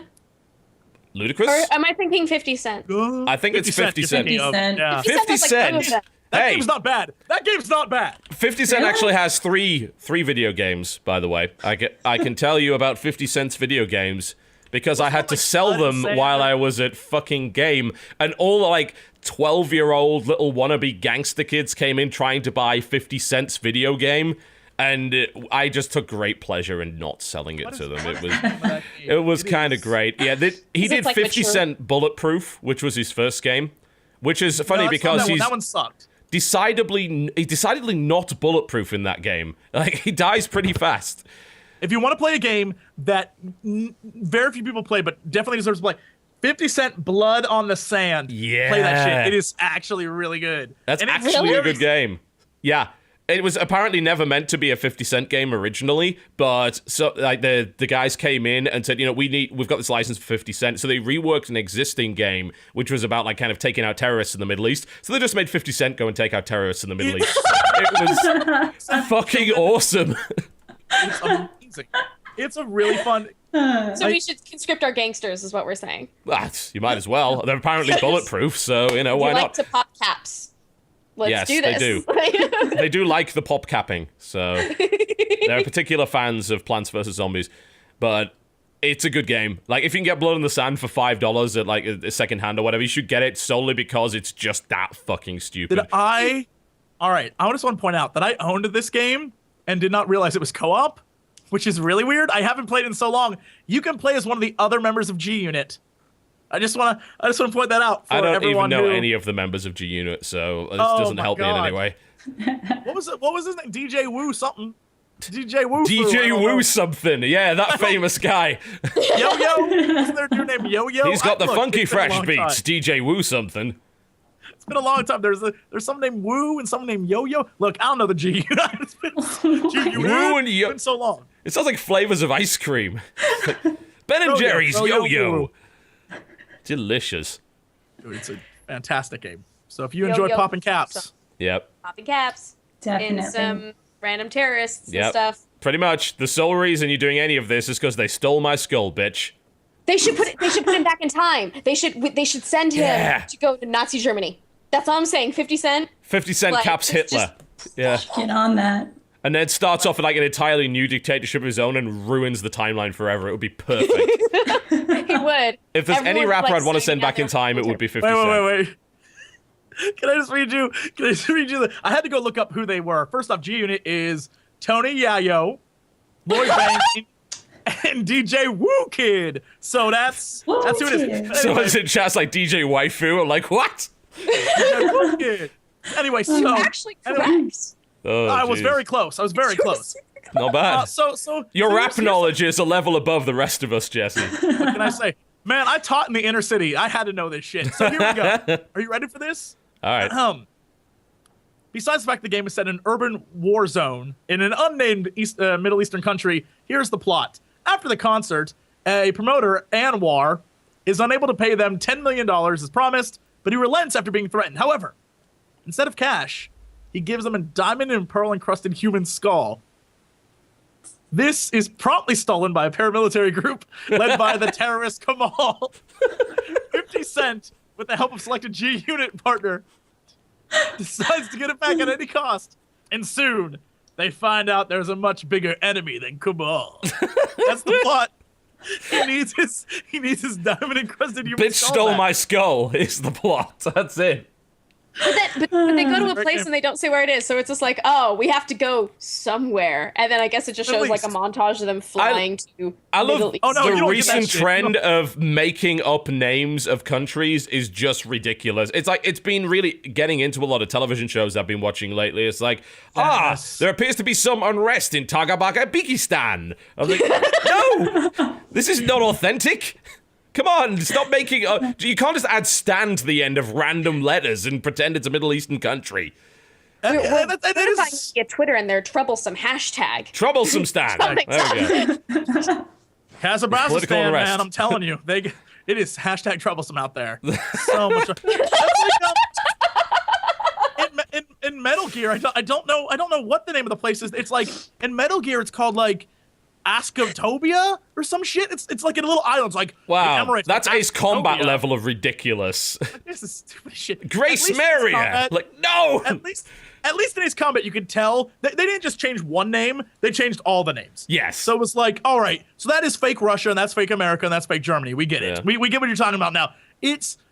I don't like it when it's like in Metal Gear, they do my favorite like Japanese anime trope where it's like, so you're American. How does that feel? And it's like, I've never been a part of America. I'm my own man. I'm a man of the world, and I do what I want. And he's like, wow, so you have no ties back to the U.S.? No, I don't like it there. But I'm also from there, but I don't care. It's like, oh my God.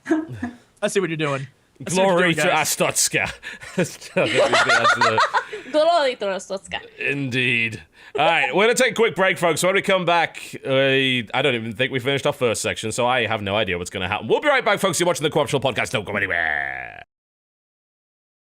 Ladies and gentlemen, welcome back to the Co-optional Podcast. Hi. Hopefully, Can I like to enjoyed I like your to break. retract something I said earlier. Okay. Apparently, there is a place called Abkhazia. It does exist. Okay. And it's not made up in the Metal Gear universe. Here's the thing, though.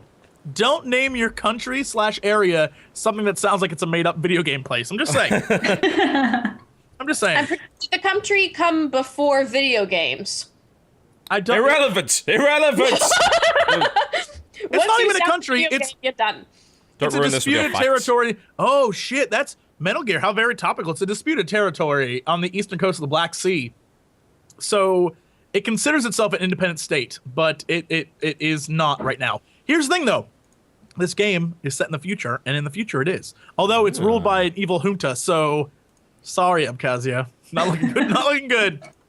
Not looking good for you. Fantastic. When a junta is in charge, you know you've screwed up. I Not don't even very know what that often word are- means. And I consider not very myself often a are you word run by person. a junta. I like Is that this the word person. worldliest of the podcasts that we've ever had, where Nigeria is troublesome and It is Abkhazia troublesome. exists? Is it just a new geography? one that we're talking about now? Am I right in thinking, by the way, that Raiden in that game is actually originally Lebanese, Jesse? Liberian. Okay, yes, not Lebanese. All right. And it's if you know the plot of the Metal Gear games, then he was basically an abused child. He's had a rough life, that Lovely. guy. So, yeah, he's not necessarily the best lives. But I'm gonna save Metal Gear topics for when we do our discussion later. Oh, wonderful. Instead, I'm gonna eat this delicious Greek yogurt. It's like normal yogurt, but they say that I should eat it.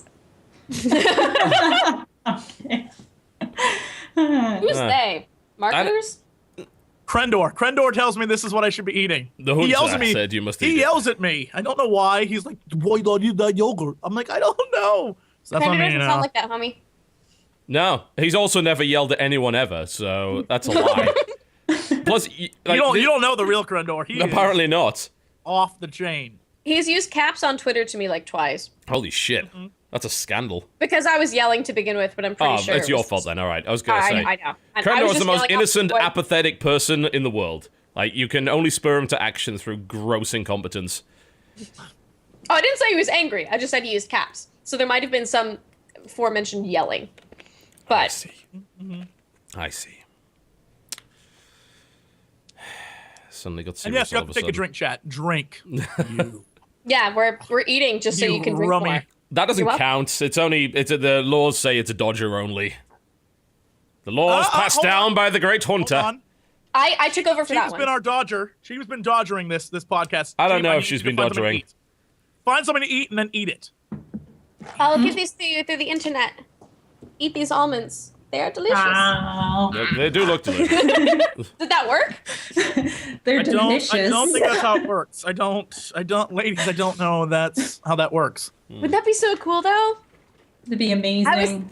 I was thinking about that the other day. I'm like, what if I didn't have to leave my bed and I'll just get food? Yeah. And then I'm just like, What if I don't have to leave my bed and I'll just get food?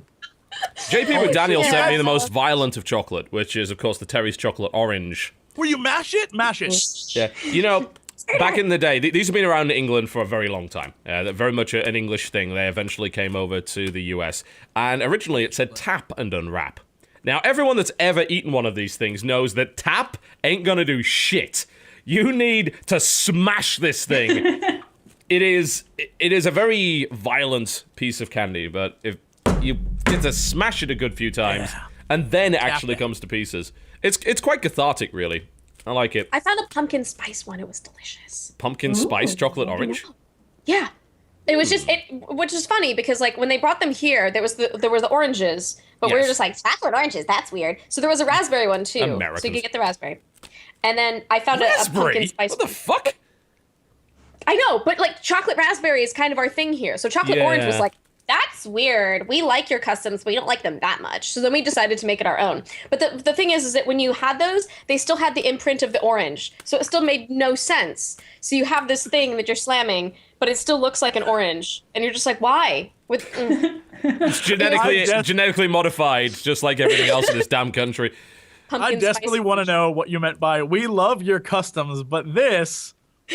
What English customs were you referring to that are so that we love? Go on. We love your customs. Like, No, it's obviously the chocolate orange. We're like, what a novel idea. But imagine if it wasn't an orange at all. And everyone's like, wait, no, that's part of that's fine. We'll just raspberry it. The sell Terry's it. Chocolate Orange is England's greatest cultural export. It's the only thing we've ever done right in the world. That you can throw it at people, and it actually hurts a lot. This thing weighs a ton, you know, you could do some damage with this. It's pretty epic. Yeah. I never got around to talking about what I've been playing this week. All right. what have you been playing this week? Well, outside of Metal Gear Rising Revengeance, which was okay, I played Nidhogg. Yes. That's a great game. That's Yes. a fun game. I played Nidhogg, and Yeah. I played it against the misses. I played against the AI for a bit, and it's like, the AI is surprisingly human-like, I tend to find. It's quite shockingly so. It's difficult to tell whether or not it's a human fighting you or not. Although, I think maybe the AI is a bit better than a human, so I think you can tell that way. It's like, oh, he's successfully parrying my stuff. All right, okay, it's not a real person then. But I played it with Jen, and that's where things started to get interesting. Because for 15 minutes, we had riotous fun on stream with this thing. She picked it up within about 2 seconds, and we just murdered each other for 15 minutes straight. In all manner of different ways. You know, pushing into the lava, strangling, throwing swords, you know, all sorts of really cool stuff. At one point, she ran onto my sword, and I just kind of, because you can impale the person with the sword through the stomach, and you can just kind of slightly move around. It's just like, they just bleed all over the stage. It's fantastic. Marriage. And then, funnily enough, after 15 minutes, she's like, so is that it? I'm like, well, I guess. It's like, how much is this game? And I said, $15. She's like, what? She is the coupon clipper of the family, so I guess that makes sense. But the argument she made was that there just wasn't enough to the game to justify that kind of money. And I disagree strongly on that. I think it's do as well. Absolutely phenomenal. There's also the people who are just like, oh man, well, like, what shitty graphics? And you're like, no. Okay, you don't understand the game then. Like, the idea is that it's a simple game where you can have a million methods of play, and that's what's fantastic about it, is actually playing against another person and having that kind of arena battle feel to it, which is always what it's done best. It's a great spectator sport. Anytime I go anywhere, ever from like 3 years ago when I was at like E3, I was watching it and I was like, man, that's a really cool game. Huge group of people around it watching. Everyone's like, riveted. And then this Indiecade, same thing. And I'm like, this game isn't out yet. And they added a whole bunch of stuff like, oh God, you can wall jump now. And then there was some other stuff, which is really cool. But just like, it became this, like, it was already great and then became just even slightly more towards masterpiece. But I really do think that, like, the gameplay in itself, if you have a simple but incredible game, that's all you need. Like, if there was a story mode of it, I don't think I'd play it. I just really want to play the one where you get to shoot the things with the needles. Like, that's great. So, throwing swords at people. Yeah, I think it's got surprising depth to it. The mechanics seem simple, but when you realize that there's that parry system, there's then the disarming system, there's a full-on melee system if you lose your weapon, so there's a bit of risk-reward. You can throw your weapon, which is obviously very dangerous, but it also might mean that you lose your weapon, so things start to change up there. I absolutely love the game. I think it's fantastic. I think it's better played in person as opposed to online, but it's a very fun game that I played it at Evo, which is I thought was hilarious that it was there, but it had a lot of people around it. That seems like just the right place to put it, actually. It's a very fun game. There's a lot of mechanic stuff that's hilarious. It's a party game though, and it's one of those ones where recently there's been a lot of games that have been really creative and a lot of fun, but if you're playing by yourself, you'll get no enjoyment out of it. Like Samurai Gun, for instance? Oh, geez. Samurai Gun, Towerfall. Actually, no, Towerfall has a good co-op, but I'm not sure if they have a single player now. But kind of the same idea. Yeah, there's these games that the indie world is developing that are great for parties and great for playing with people. And then they put them on PC, which is the dumbest thing possible. Yeah, like you're playing by yourself. And it's a little strange, but you can't hate on the game because it's fantastic. The only problem that I have, like I said, is that if you're by yourself, you're really not going to be able to play this because, like you were saying, TB, it's after a while you're just like, well, I mean, it's me repeatedly dying to the computer. I want to make a show. People in the audience can't play the game. I want to make a show called Jesse Plays with Himself. That's pretty much every series you've ever fucking done. So. Yeah, but this one, I mean, you know, TB. You made me spit. Oh God, that's generally my reaction whenever I see Jesse around the place. I'm just like, that's right. That's right. Ladies, TB spits. The relevance, not seeing it. I'm going to completely skip over the Nika one to go for the better target. Look, comedy is about knowing which one to hit. Whoa, say better target? Say that again. Say that again. There's TB is a better target than you. I am never going to be your DJ Woo Woo or whatever. You can be my Yayo. You can be my Jonathan Yayo, whatever that guy's name was. Yes. MC Waifu. Like, what? MC Waifu. I don't even know what's going on anymore! God damn it. We were talking about Nidhogg and then suddenly DJs happened. Have you guys played the game Tiny Brains? Yes. What do you think of it? I love Tiny Brains, but it's a game where it's a game where you have to have people. If you play by yourself, it is a stupid waste of time. Like, Okay, so actually, yeah, amazing. Cheap. Explain the concept of tiny brains. Basically, it's a puzzle game. Think kind of like Portal, but you're 4 players and you're all little lab animals that have different special abilities, and you all have to work together to get through the different levels. So I really loved it. I thought it was really good. Yeah, Is it a really long game? A really what? It's puzzly long. Okay. So That's what? What does that even mean? It's as long as it takes you to figure out the damn puzzles, that kind of thing. That's what I mean. Like, How many some puzzles people are could there? probably- Let's say I'm really good at it. Oh, I don't know because I haven't played all the way through I it, so I haven't have no gotten clue. through it yet.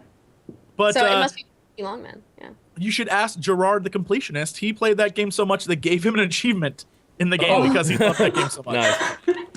So, It's the- but it's the completionist achievement. It's really funny, but it's one of those games where it's just like everything else we talked about so far. It's fun with people, with other people to control everyone else. It's a blast because the things you can do are hilarious. But Yeah, because each character play has by an ability yourself- of their own. It can be either And so you have to very work together. rage-inducing or really fun, because if the other people in your party aren't up to your level in puzzle-solving skills, it's just Oh yeah. can be very frustrating. But if you're playing with a good group, it's fun. It's very co-optional because you can actually kill people very easily in that game. it's a lot of fun with people. If you're playing by yourself, it's again kind of stupid. Like there is no point. And the marketing for that game wasn't play with your friends. It was play this game that's really cute, which I think is sad because a lot of people played it and were like, this is stupid. And I feel like it deserves better than that. But that's what happens when you make a game where you have, like, it's the same thing that I felt even about Borderlands, like all the Borderland games. You play by yourself, it's not that fun. You play with people, it suddenly becomes a terrific game. And it's crazy. I don't know why that is. Also, So Diablo can you- 3 was like that. Can you play online? Yeah. Tiny brains. Uh, Okay. Tiny Brains you can? Yeah. So you can play with your friends so long as they like sync up to your game and everything, because that is awesome. But when it comes to couch play, it's like I don't even have a couch. And remember how I hate my TV? These are problems that I have to face. So I have to be that's invited fucking to someone Samurai else's Gun in a nutshell. You know, I did my video today of Samurai Gun. I decided to do it because I'd done Nidhogg, so I thought, oh, Samurai Gun's been sitting on my review roster for a while. I'd best do my first impressions of that game. And it's just like, wow, this is really bare bones. So you're expecting someone on a PC to have 3 other people to play with, which is in itself ridiculous, with no online play. And your mechanics are really, really limited. And the single-player AI is just borderline brain dead.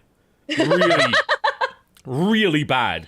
To the point where I demonstrated in the video, I won the game by doing nothing. Because the AI's platforming was so bad that it kept jumping into the spikes and killing itself. So I just sat there doing nothing and won. I was like, well, this is ridiculous. But I think that I like the idea of there being games like that, but I think if you're going to release it on PC, it should be mandatory that you have an online mode. There's no way you're going to sell it otherwise. We're not in the era, a glorious era of Gaben's Steam machines, you know? We don't have a PC under our couch or whatever. And even if we did, do we have enough people in the house to actually play it? Probably not. Online play's there for a fucking reason. We don't always have access to 3 other people 100% of the time. We don't have access to people. I like that just thing. Just Human like a resources, little what can I body where say? It's like, come here. It's a very corporate thing, away. human resources. But it's true. You first. No. Age before beauty. Maybe.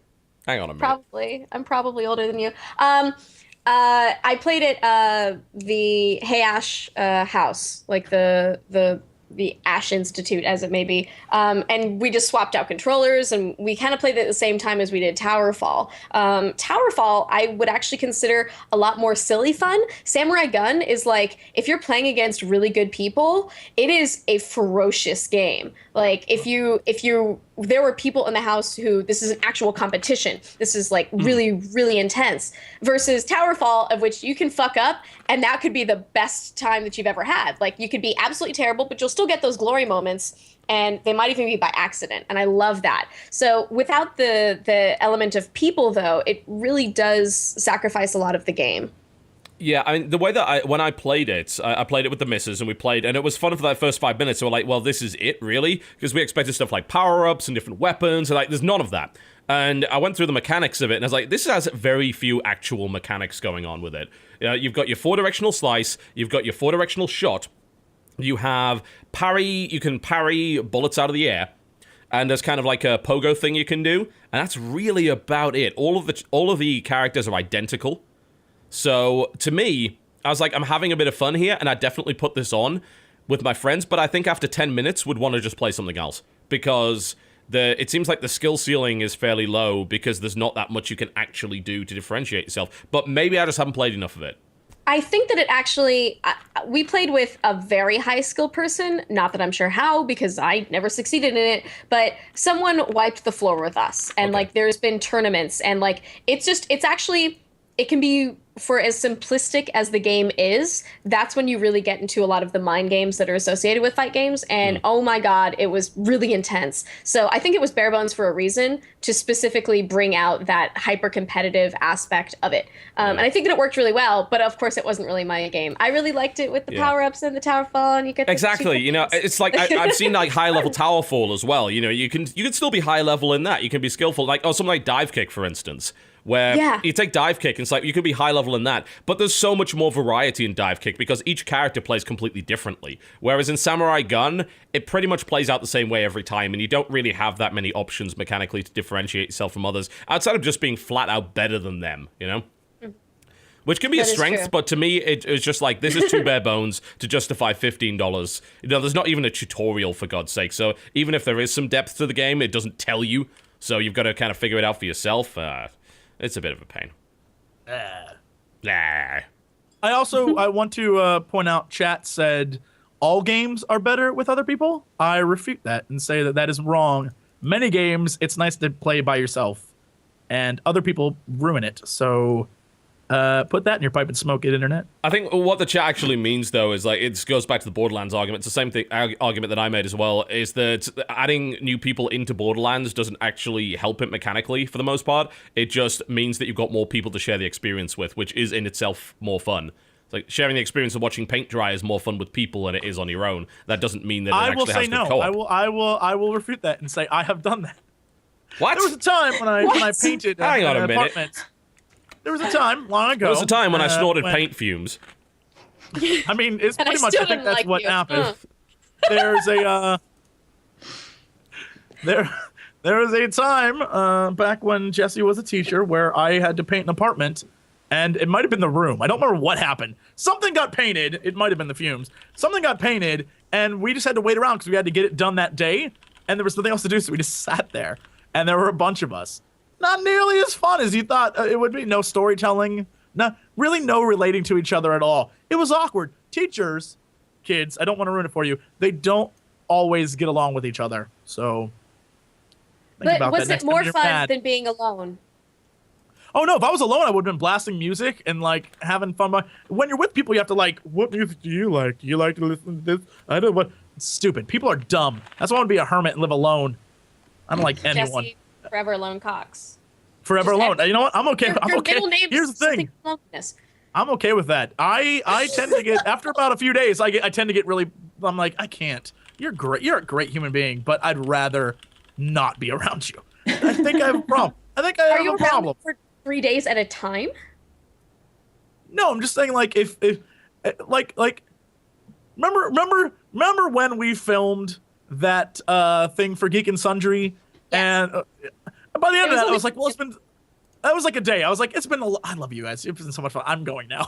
Like, it was that. I was like, Oh, yes, everyone great. felt that way. It was way too long. Like, we get it. But like, I just want to go it's now. but there's a difference between I'm sick of you after 3 full days and versus I'm sick of you in general. Like, Oh no, I can. no, I'd be sick of you. I'd be sick of you before that, but I wouldn't have the guts to tell you till 3 days in. Cat? Dog? Cat? Cat? Holy shit, What she it? is Animal? Dodger. That is a I gigantic don't even- cat.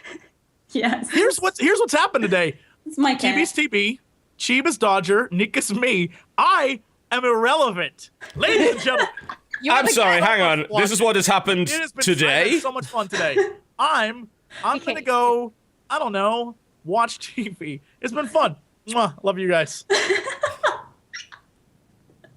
All right, Is he so really leaving? Oh, this has been great. Yep. I'm gonna just hit on somebody. Yes. Guess who's not getting paid this week? That would be Jesse. Hey, everybody, how's it going? How's it going? Boy, am I excited to be here. Look at that fade in. Oh, man. Did you know video games are the best? You know where we should go? Polaris. I hear Polaris has a lot of great stuff over there. Also, Geek and Sundry. I hear they're pretty good. Nika's over at Geek and Sundry. That's a great place. So, I'm just trying to figure Chiib, out go to her YouTube page. You should watch that. I hear it's awesome. So, thank you so much. I'm glad to be back, you guys. Man, today is going to be so much fun. I've got nothing. That was awesome. Well, That just happened. apparently it did. Okay, cool. The other thing I've been playing is actually on iOS. I played Castle Doom Bad. Again with the shitty names. Castle Doom Bad. If it was Castle Doom Bad. Doom Bad, that would have been Castle from Doom Bad. Castle Doom Bad. Yes, Castle. Okay, so Castle Doom Bad is, if I recall correctly, it's published by Adult Swim, but it's actually a game called, what's the name of the dev? Is it Grumpy Face? It might be Grumpy. Okay, this totally makes sense now. Castle Doom Bad sounds great. It might be. So I'm like, that's a shit name, and I'm like, it's a great name. It's by a company called Grumpy Face, who apparently have been involved with numerous things, including Cartoon Network. They did like I think that's a game, yeah. Present regular show Ghost Toasters. I don't know what's going on with that. Toast. Mutant Fridge Mayhem. They also made Super Mole Escape, which was one of the earlier Adult Swim games, as well as Bring Me Sandwiches.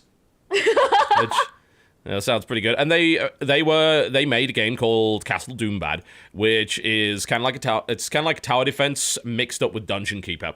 So you are the evil overlord. Well, you're the minion of the evil overlord of a tower who sits in the top of the tower with his controls laughing. The princess is locked up, and you power all of your stuff by the princess's screams. So screams are currency, and you put down various traps and minions and things like that to try and stop the heroes from invading, and it gets progressively more ridiculous as to what it throws at you. It throws stuff like the Command Bro, who is like a Rambo, and then there's the Sexy Knight and things like that. Sexy Knight. Yeah, there's a ninja that sort of climbs along the ceiling and things like that. Is he a sexy ninja or a bro? He's kind of a sexy ninja. Like, I'll go with that. All ninjas sexy?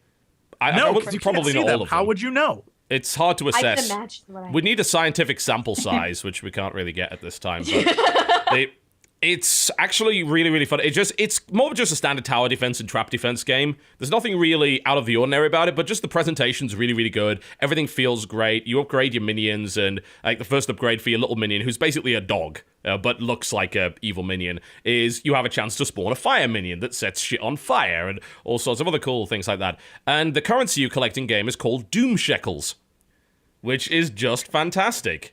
Shackles? Shekels. Shekels. Doom Shekels. Doom Shekels. You don't know what a shekel is? Isn't that the screams? No. No, what the? So the screams are used to build stuff, and Doom Shekels are collected to Okay. upgrade your stuff afterwards.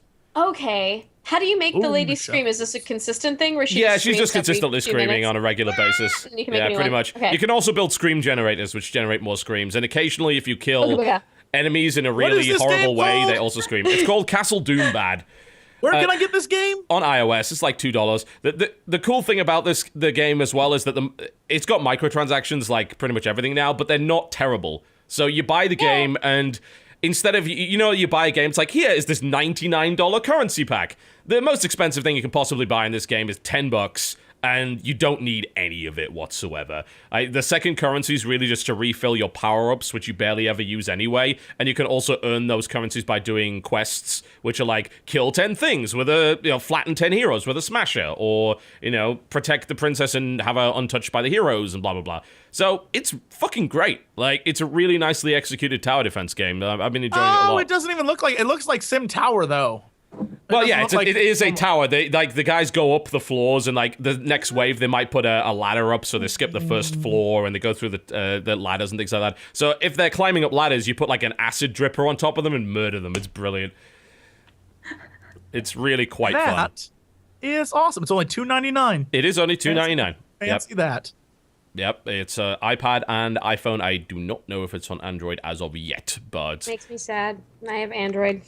Yeah, me I too. don't know if it's on Android. Probably not. I'll double check.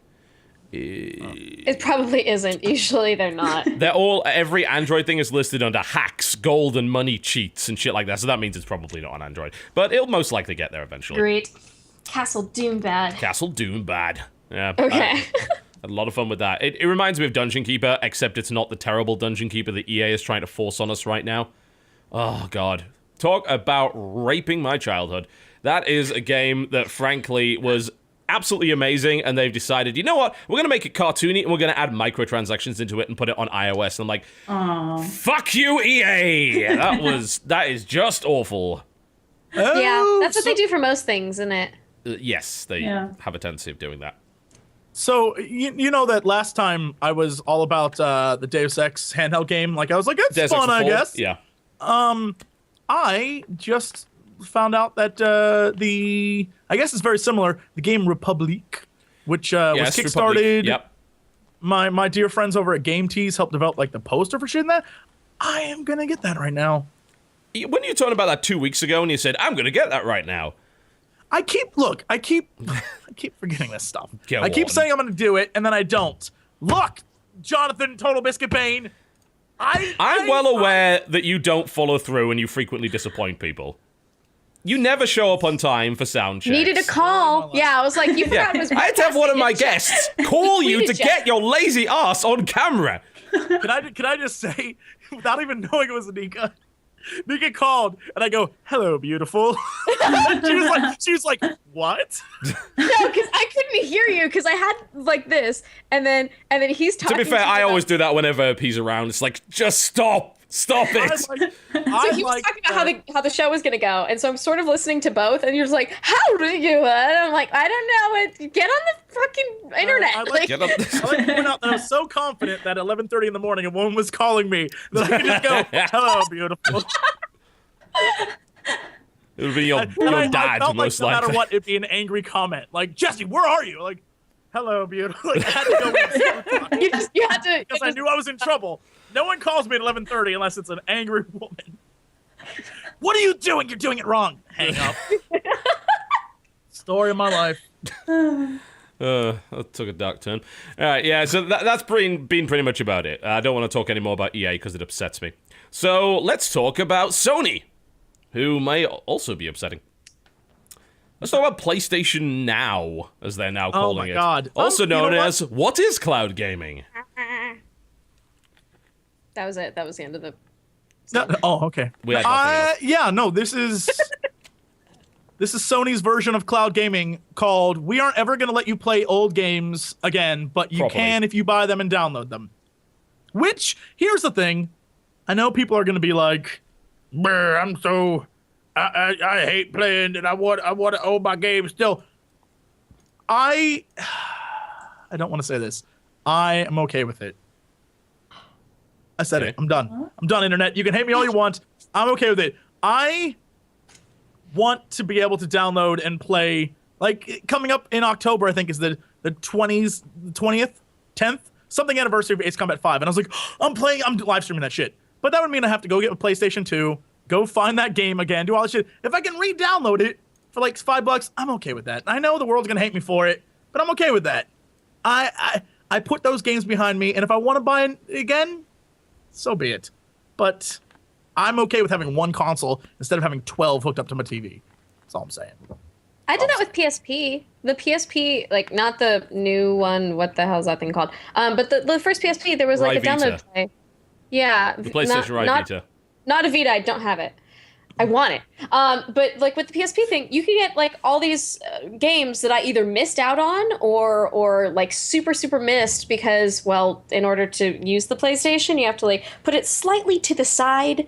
Like you have to tip it upright like this because the thing was dying and I was like, but I just really need my Spyro. Do a right pentagram now. of salt around it and sacrifice a virgin in order to get the damn thing to boot? Yeah, and the funny thing is that, like, you know, like my family would come into the room and look at that and be like, "You're misusing your electronics," and I'm like, "The electronics works right now. You have no idea what this means. Like, you, when have you ever touched this PlayStation?" I feel we're discovering So- some deep-seated psychological issues here. Please go on. Okay, but like I felt that it was absolutely worth it to have like a $6 version of Spyro that I can take with me and always and on like special little PSP. And so I really, really liked having that. Now, if they actually use that for PS4, that seems really, really cool. But I'm a little bit perplexed about the streaming quality. I thought streaming was a thing in the past. I thought, like, did we resurrect it and try again? Is that what they're doing? Well, we did bankrupt on live, so yeah, that was a bit of a problem there. But the thing is, I think they bought Gaikai before that even happened, so they probably invested so damn much in it, they do believe it is the way to go. And unfortunately, it's also the way to go towards complete and total control on the manufacturer's end as to how you experience your games. Because you might as well kiss everything else goodbye. I suppose on a console it doesn't matter as much because, you know, if you're playing on a console, you get whatever experience you get, and there's nothing you can really do about that. Yeah. But for PC in particular, it terrifies me, you know, not being able to dive into the config files and fix something that I think is broken, and like something like Dark Souls coming out and having somebody come and fix that terrible fucking piece of shit port. That's the kind of thing that can't happen with cloud gaming. Not to mention the fact that I have a feeling cloud gaming is going to be yet another step backwards in terms of frame rate, because I somehow doubt that we're going to be seeing a lot of stuff streaming at 60 frames per second. It's all going to be more fucking 30, which is utterly unacceptable for next gen, but they insist it's okay. But with the games that they'd be offering right away, wouldn't those games be the old ones that would have run on 30 anyway? No, a lot of those games ran at 60, honestly. Like, you'd be surprised. Pretty much all of the 2D games were all running at 60.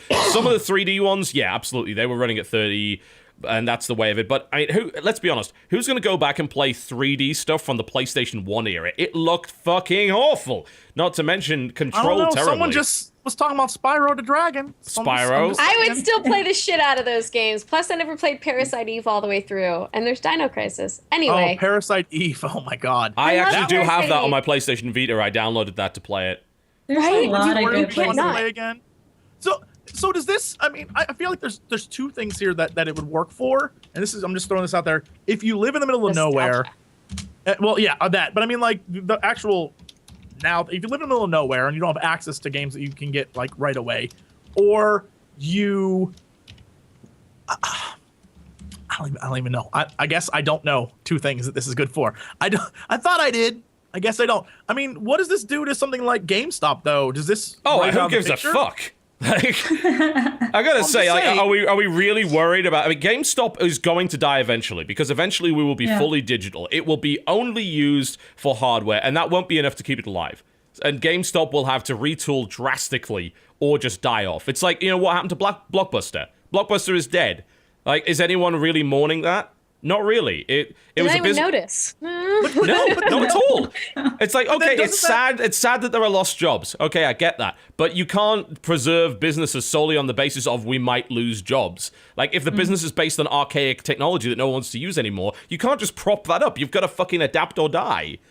But then doesn't that limit how we can, like, I think in the end we come down to the same problems that people had with Steam, when Steam was like, hey, we're gonna give you all these games, and it's like, but you don't really own them, so, you know, tough shit. You're just borrowing them.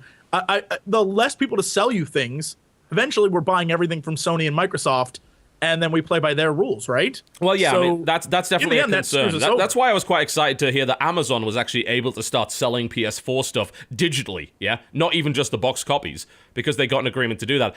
The problem is that if it does go fully digital, yes, there's a massive amount of control on the end of Microsoft and Sony, way, way more than we had previously, so I don't know if that will result in... Because, I mean, Steam's got pretty much a monopoly right now on the market outside of free-to-play titles, so we get a lot of Steam sales, but would that happen with Sony and Microsoft? Humble. It's hard to say.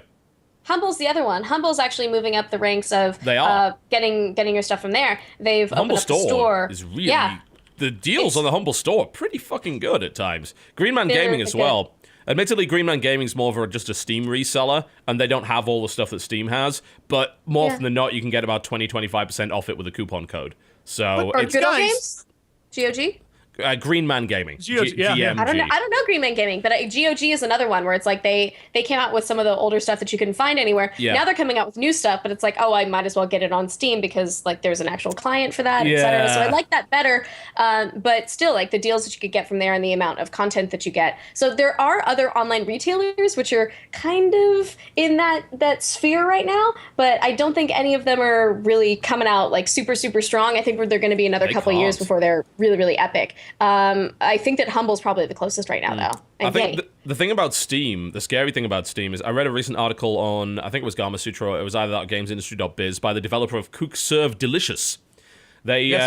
And he wrote up about the success of his indie game, and like the first few paragraphs of him just telling like he's barely sold anything, he's doing really, really bad, and then it's like, and then I got greenlit, and then I released on Steam, and suddenly $250,000. I'm like, how the fuck do you compete with that? Like, his game was out on every other platform other than Steam, and it was selling maybe $1,000 a month worth of copies at most. Came out on Steam, suddenly he's like drowning in cash and has enough to develop his next game.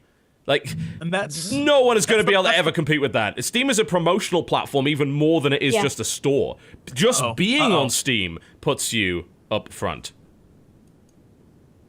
I also think that I'm glitching out a little bit, so forgive me if I just stop. So am I. A little bit, yeah. Okay, so that's fine. I can see all of you. It's fine. I was thinking that, like, you know, Humble has that same ability, but I think that the Steam client, I mean, we're going on 10 years now, and because you jump into that to get your game, like Steam, you have to have a Steam account, and if you get locked out of your Steam account, you're screwed. Humble gives you the game, but it doesn't give you that same promotional tool of you can find everything in this client, including new deals, including new stuff that comes out. So there is that trade-off there. I do love getting, like, you know, codes from both. I think that they're both really, really epic and really cool at this point, but there's the lack of flexibility that you're going to get with sales, especially on Humble. But also Humble is a lot more easy to give away codes on. So for instance, a lot of my game dev friends, or whenever I ask for a code for something, it's just Humble codes, like straight to hell. We get a lot of awesome. we even get review code through Humble. It's a lot easier.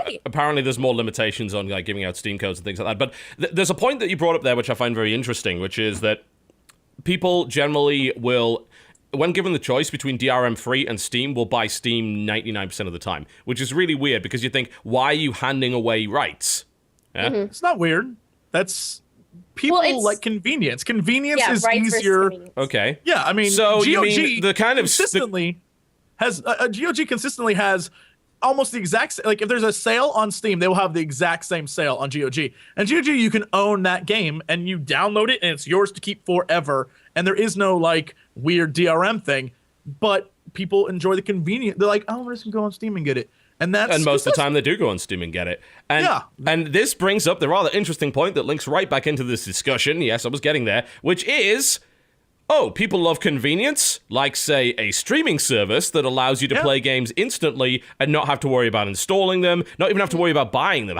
They're talking about a subscription service like Netflix style for this thing. So, as much as we doubt the idea of that, will people actually just jump on it for that reason?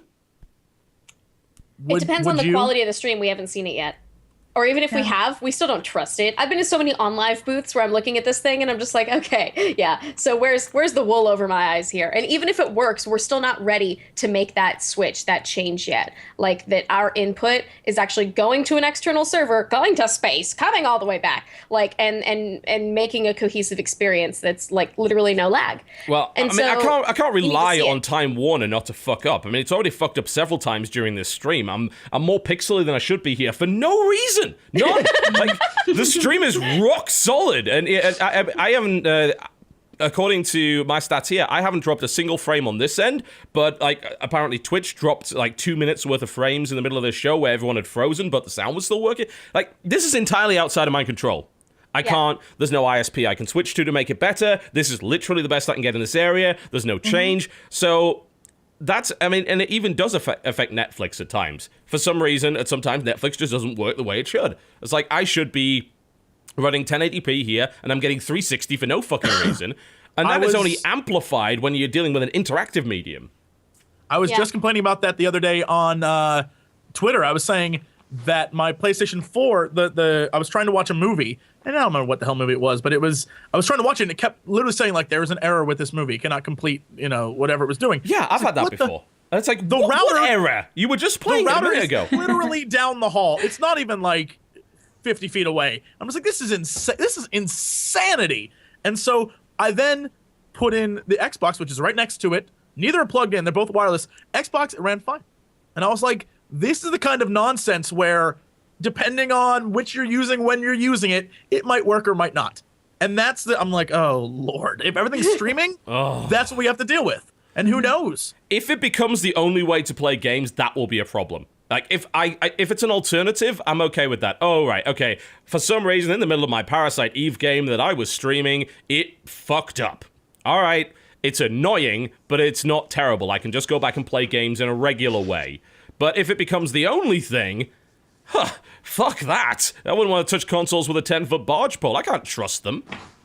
Yeah, I would hope. like there at least needs to be an alternative to this experience, and better if that actually works out, because there's nothing more frustrating than being told you can't play a game that you certainly want to. In the same way that when Netflix cuts out, like maybe something about that, like I've had my internet go down in the middle of a movie that I didn't even really want to watch. I was halfway through it, so I really wanted to see if there was something redeeming about it. I'm still mad. I didn't like the movie. I sat through it. I had a good 45 minutes of sitting there going like, well, when it comes back on, at least I'll hear it. And so I like did some shit in my house, and then like when it came back on, I bumped over here and I finished. But like, it was so frustrating to be, it's killing that experience. And it relies on that experience, which is the other thing that's kind of worrisome about it. But cool if you can opt into it, because at the time, I could have just rented it or gotten the movie, but I didn't want it. It's fine. I tested it. Now, good if it's convenient, but right now it seems like PlayStation Now is just going to be an alternative service, which I'm totally fine with. It's also a way of them getting around the fact that their console is not backwards compatible, and which is kind of strange because it's not like the PS3 was backwards compatible with the PlayStation 1, and the later models weren't backwards compatible with the PS2 either. Yet they were still able to release games like you can buy God Hand on the PlayStation Network right now and play it on PS3. You can do that. So they just made it compatible that way, which I wonder, like, what's the kind of, what are they trying to do here? Because if they were already able to make those games work on the newer platforms in some way and then sell them to you for $15 each, why is it easier now for them to stream them to you? Do they have this giant supercomputer made up of 1,000 PlayStation 2s that are all stacked in? They got a little robot. It's like that scene out of Hackers where you see the videotapes? It's like that. There's this little robot that puts in Spyro right there. There's this giant wall of PlayStation 2s. And then that's the one I'm going to stream off of, the one with the Spyro in it. Maybe it is like what you said. Like they had already invested so much in the whole Gaikai system that they already bought them out. Yeah. Maybe just go with it. Just see if it works. And if it works, it might actually be more useful for them. They probably know more about it, unfortunately, than we do. But it would be really cool to hear like something about this that explains their process a little bit better, too. Because I'm always on the business side of things. So I'm always like, yeah, tell me more about how you made that decision, because that sounds crazy. I would hope that in their decision process, in the meetings, there's at least one guy who's like, we shouldn't make this a permanent thing, like the way we deliver games, until we can do it really, really well. Well, no, we should never, ever make that the permanent way to deliver games. No, it's a terrible idea. In the dark dystopian future, TB, there is only war. Games. Yes, that's how you get all your games. That and robots will try to kill you. So it's either you go outside and get murdered by robots, or you stay indoor and stream games. It's horrible. There's no FOV slider, TB. None! That's how it ends. It's what I must do. You'll take the field of view and like it, damn it. Oh, God. But the only games they have to stream are like shitty ones, like Barbie Horse Adventure. And by shitty, I mean amazing. And by amazing, I mean kill me. The robots will do that for you. You just walk outside. When you get bored of Barbie, you just gunned down by lasers. They resurrect you, play more games. This is the glorious future of PlayStation Now, guys. This is cloud gaming. What is cloud gaming? You finally understand now. Be Gaming or careful. murder. Some questions you do not want answered. Oh dear, no. So let's talk about the kind of subscription model of this, because I assume everyone in here subscribes to Netflix, right? Heyo. Yes. I don't even know why I do. And a lot of us have also subbed to WoW. And I think all of us at one point in our life have subbed to WoW. Some of us still do. Yeah. So, Well, yeah, but I like WoW better than I like Netflix. Is that weird? Okay, so What? all right. That is weird. I don't watch shows and I don't watch movies, but I like having the convenience of it being there. I But, don't like, watch anything, but it's nice to have it. Like, I don't watch Wait, things, but I like having that thing that I can watch. You are the stuff on. ideal consumer for them. It's like, I don't use any of your bandwidth whatsoever, but here's some money. I started though, like I started watching a couple things here and there, but I realized that I'm just so picky with the content that I do have that I get really fussed about it. So sometimes I'll like let it slip, and that goes. But I've never let my WoW subscription slip. So it's like that. I am the ideal consumer Gotta in get that that particular fixed. case, because even if I don't play for like 3 months, it's still there. Because if I get fussy if I don't have that option available. But Netflix, I'm just lazy with it, where I'm just like, yeah, sure, whatever, charge me, I guess. I mean, I'm not going to watch you. And then somehow I like get you to don't have Sherlock, incentive. and that's that. You don't have incentive to watch Netflix. That's why you need an Xbox One, where you get achievements for watching Netflix. That is the You dumbest get shit. achievements for watching It is- Netflix. I swear to God, it's the What best. If you get achievements for watching, like if you watch a TV show, the more episodes you watch, like it's watch 5 episodes in a row, or it's log in every day for 30 days, or rate 100 shows, and you get achievements. Xbox gives you achievements for everything. You got an achievement for logging in day 1. That's It was smart. like- They're just, Well, I It's the know what, gamification of everything. they're just, it makes you so you're like, oh shit, I have to do this now. That's because I brilliant want all move. these. And then they have little things on the side. They're like, yeah, so today's challenge is go play this game you don't own and do this, and then you get a bunch of free shit for doing it. And it's like, I really like this. oh no. Hang on, didn't Valve do that a lot with the kind of potato sack thing and like go play this game and buy this and then you get badges and hats and shit? That's pretty much that's what evil. Xbox is doing. Christmas was the same, which was trading cards, which Yeah. was you play this game and you get this item out of the trading cards that you Yeah. like. It went crazy too. I was looking at that. I was It like, did, that yeah. looks like a lot of effort. I don't know. So, It is, yeah, it's a mess. So here's the question, right? Let's toss a number out there. Let's say it costs the same amount as a WoW subscription, $15 a month, to get PlayStation Now, and it gave you access to a bunch of PS1, PS2 games, maybe later down the line, a couple of PS3 games. Going around the room here, I want to know which of you would actually, one, subscribe, and two, how often you could actually see yourself fucking using this thing. Starting with Chiib. Would you actually use something like that? Yeah, I probably would. It's the best struggle where you heard it like. I probably would, yeah. What kind of games would you want to go back and play with that kind of service? I would go back and play a lot of the PlayStation 2 games. Like, that was my console back in the day. There's so many good PlayStation 2 games out there. And I just want to relive those. You know what I mean? I played a lot of horror games back on the PlayStation 2, Rule of Rose, Haunting Ground. Like, there's just not games out there like that to me anymore. Like, they're difficult. And all the games that they bring out now, they're just so easy, and I'm not as scared. So it's just, I'd want to go back and play those That's fair. PlayStation 2 games. Yeah, I think I'd want to go back and probably play some of the really good JRPGs and stuff like Rogue Galaxy. I never finished Rogue Galaxy. That game was absolutely fantastic. A couple of the Devil Summoner games, the Shin Megami Tensei games, there were a couple of good ones on that. I'd probably go and play Dragon Quest VIII again, because that's just fantastic. And a few other things like that, and maybe some of the brawlers. I mean, things I can play God Hand on the PS3 right now, but maybe I'd go back and play. Actually, you can play Akami on the PS3 as well now. I was gonna say I'd go back and play that, but yeah, you can do that too.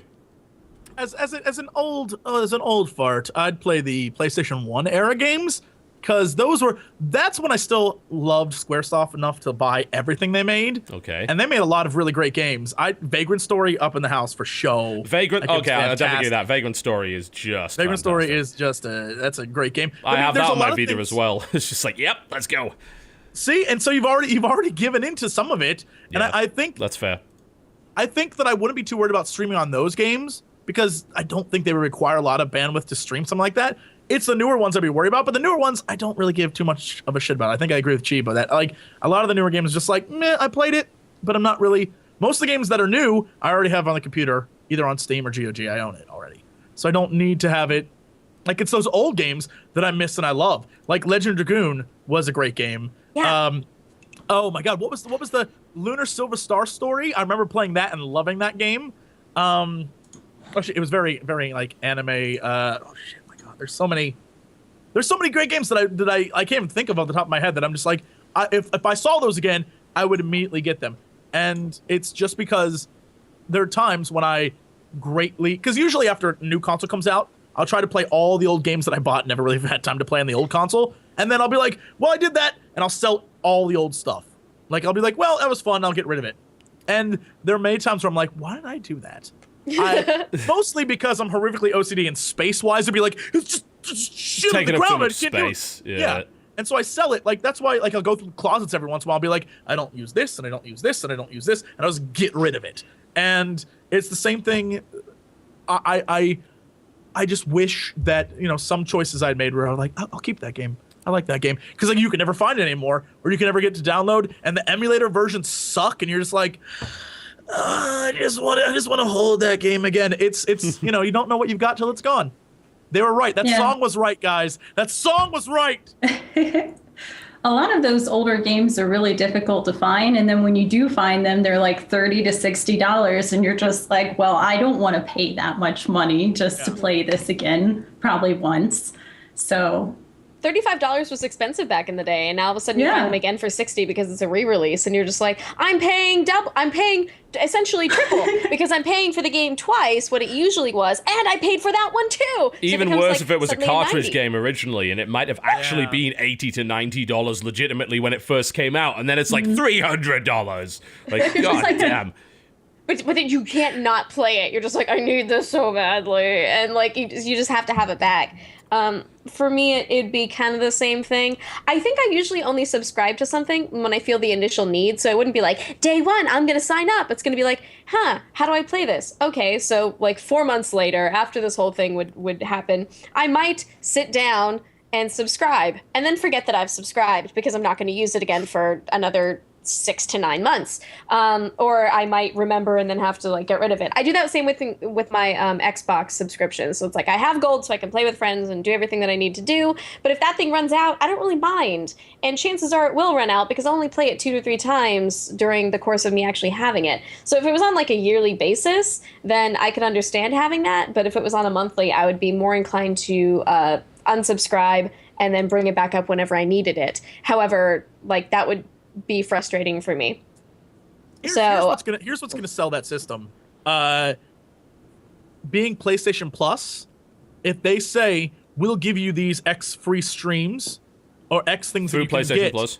Through PlayStation Plus, I feel like that would do it because I kind of almost hope that they don't, though, because honestly, it's really nice for PlayStation Plus to come along every month and say, here's a bunch of games that you can download, and you can just buy them all via PlayStation Plus, and then they're on your account forever. Yeah, but would they really do it in addition? They're more likely to replace the downloads with streams. Their back catalog is so huge. I don't see why they couldn't give you 1 or 2 free streamed games a month and say, look, go play this epic game that you probably missed. Enjoy. And I feel like that would get people to actually get that, because like we're talking about right now, when we brought up the initial thing of streaming a game, everyone was like, oh my god. I feel like there's a lot of goodwill to win, because all people can remember is, what is cloud gaming?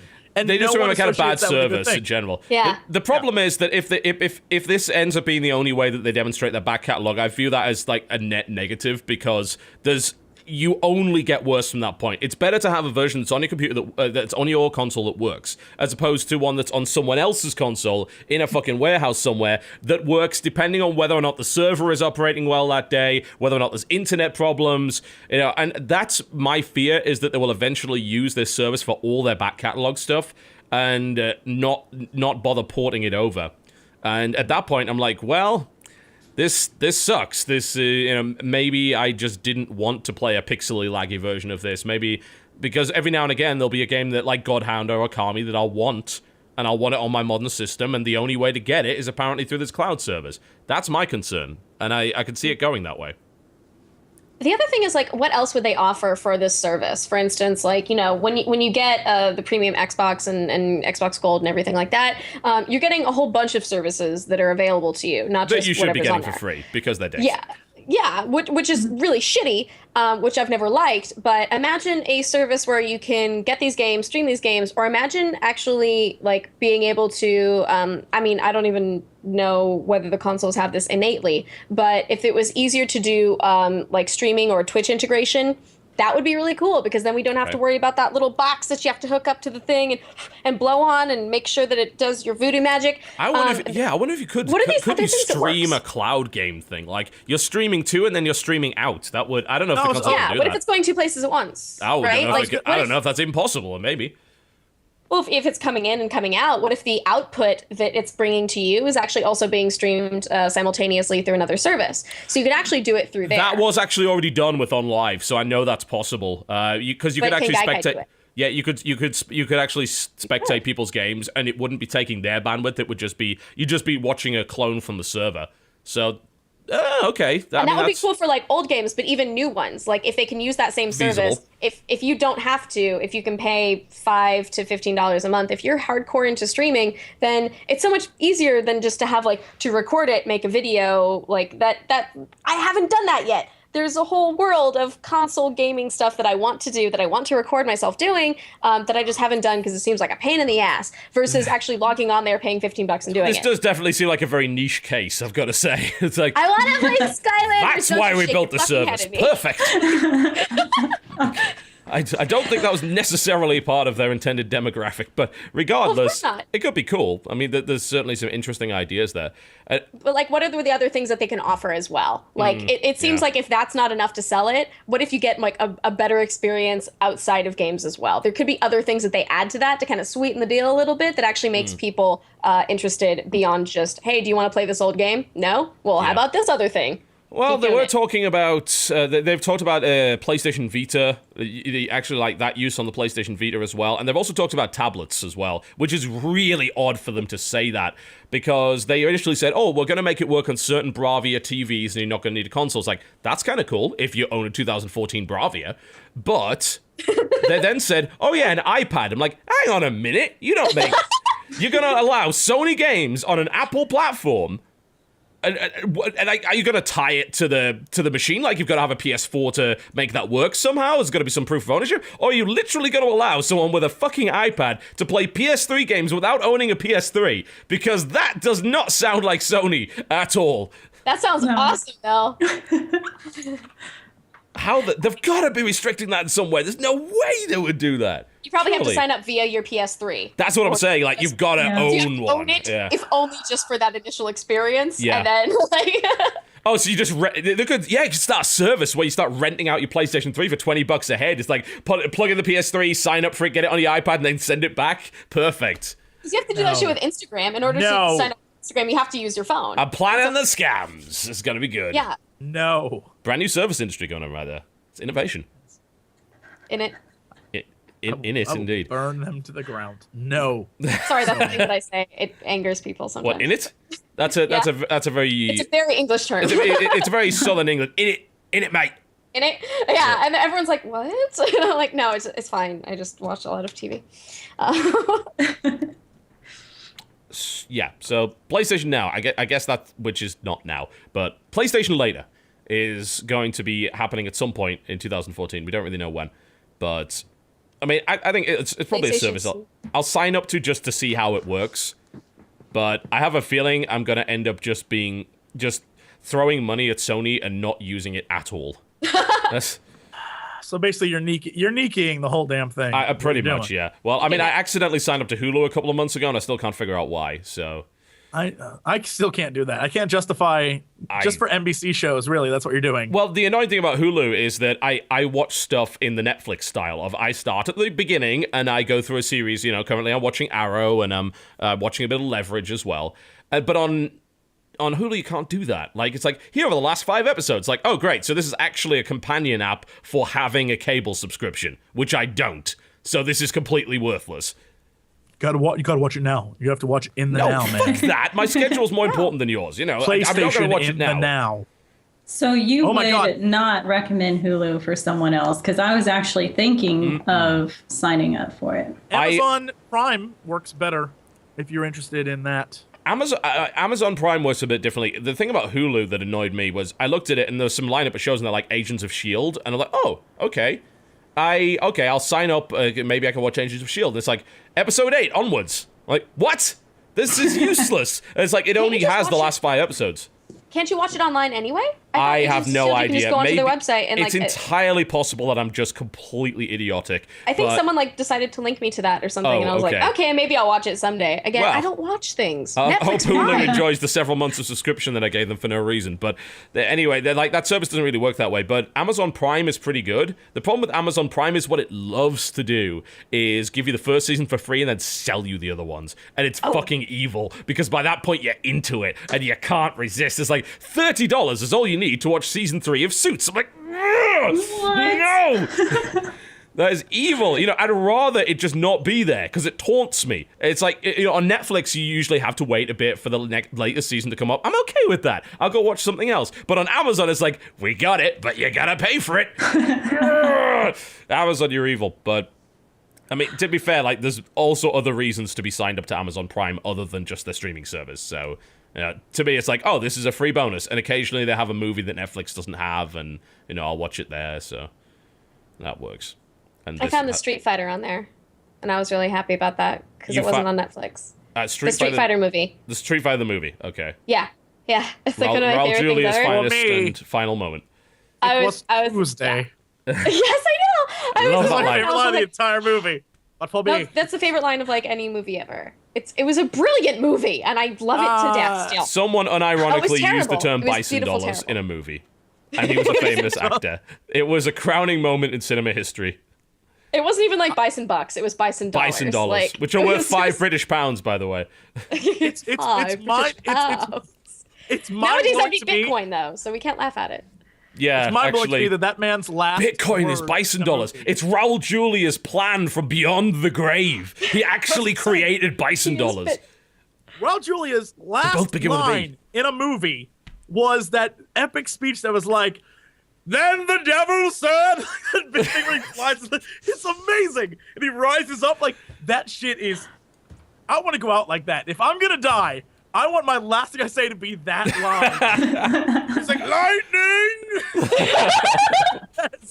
See, and everyone makes fun of it. They're just like, "Oh man, Raul Julia was his And last rightfully film," and so. I'm just like, "No, he owned that. He did. that I'll give him. rocked it. He was the sole redeeming factor of that fucking movie. So Hey, no, everyone else knew what they were. That was the best part of Street Fighter. Is it like it's a shitty film, I and it didn't knew know it all that. the way through. So some was people took it nothing seriously. There was E. Honda and Blanca fighting as Godzilla in like a little tiny town. No, it wasn't Blanca. It was Zangief. oh my god, who was it?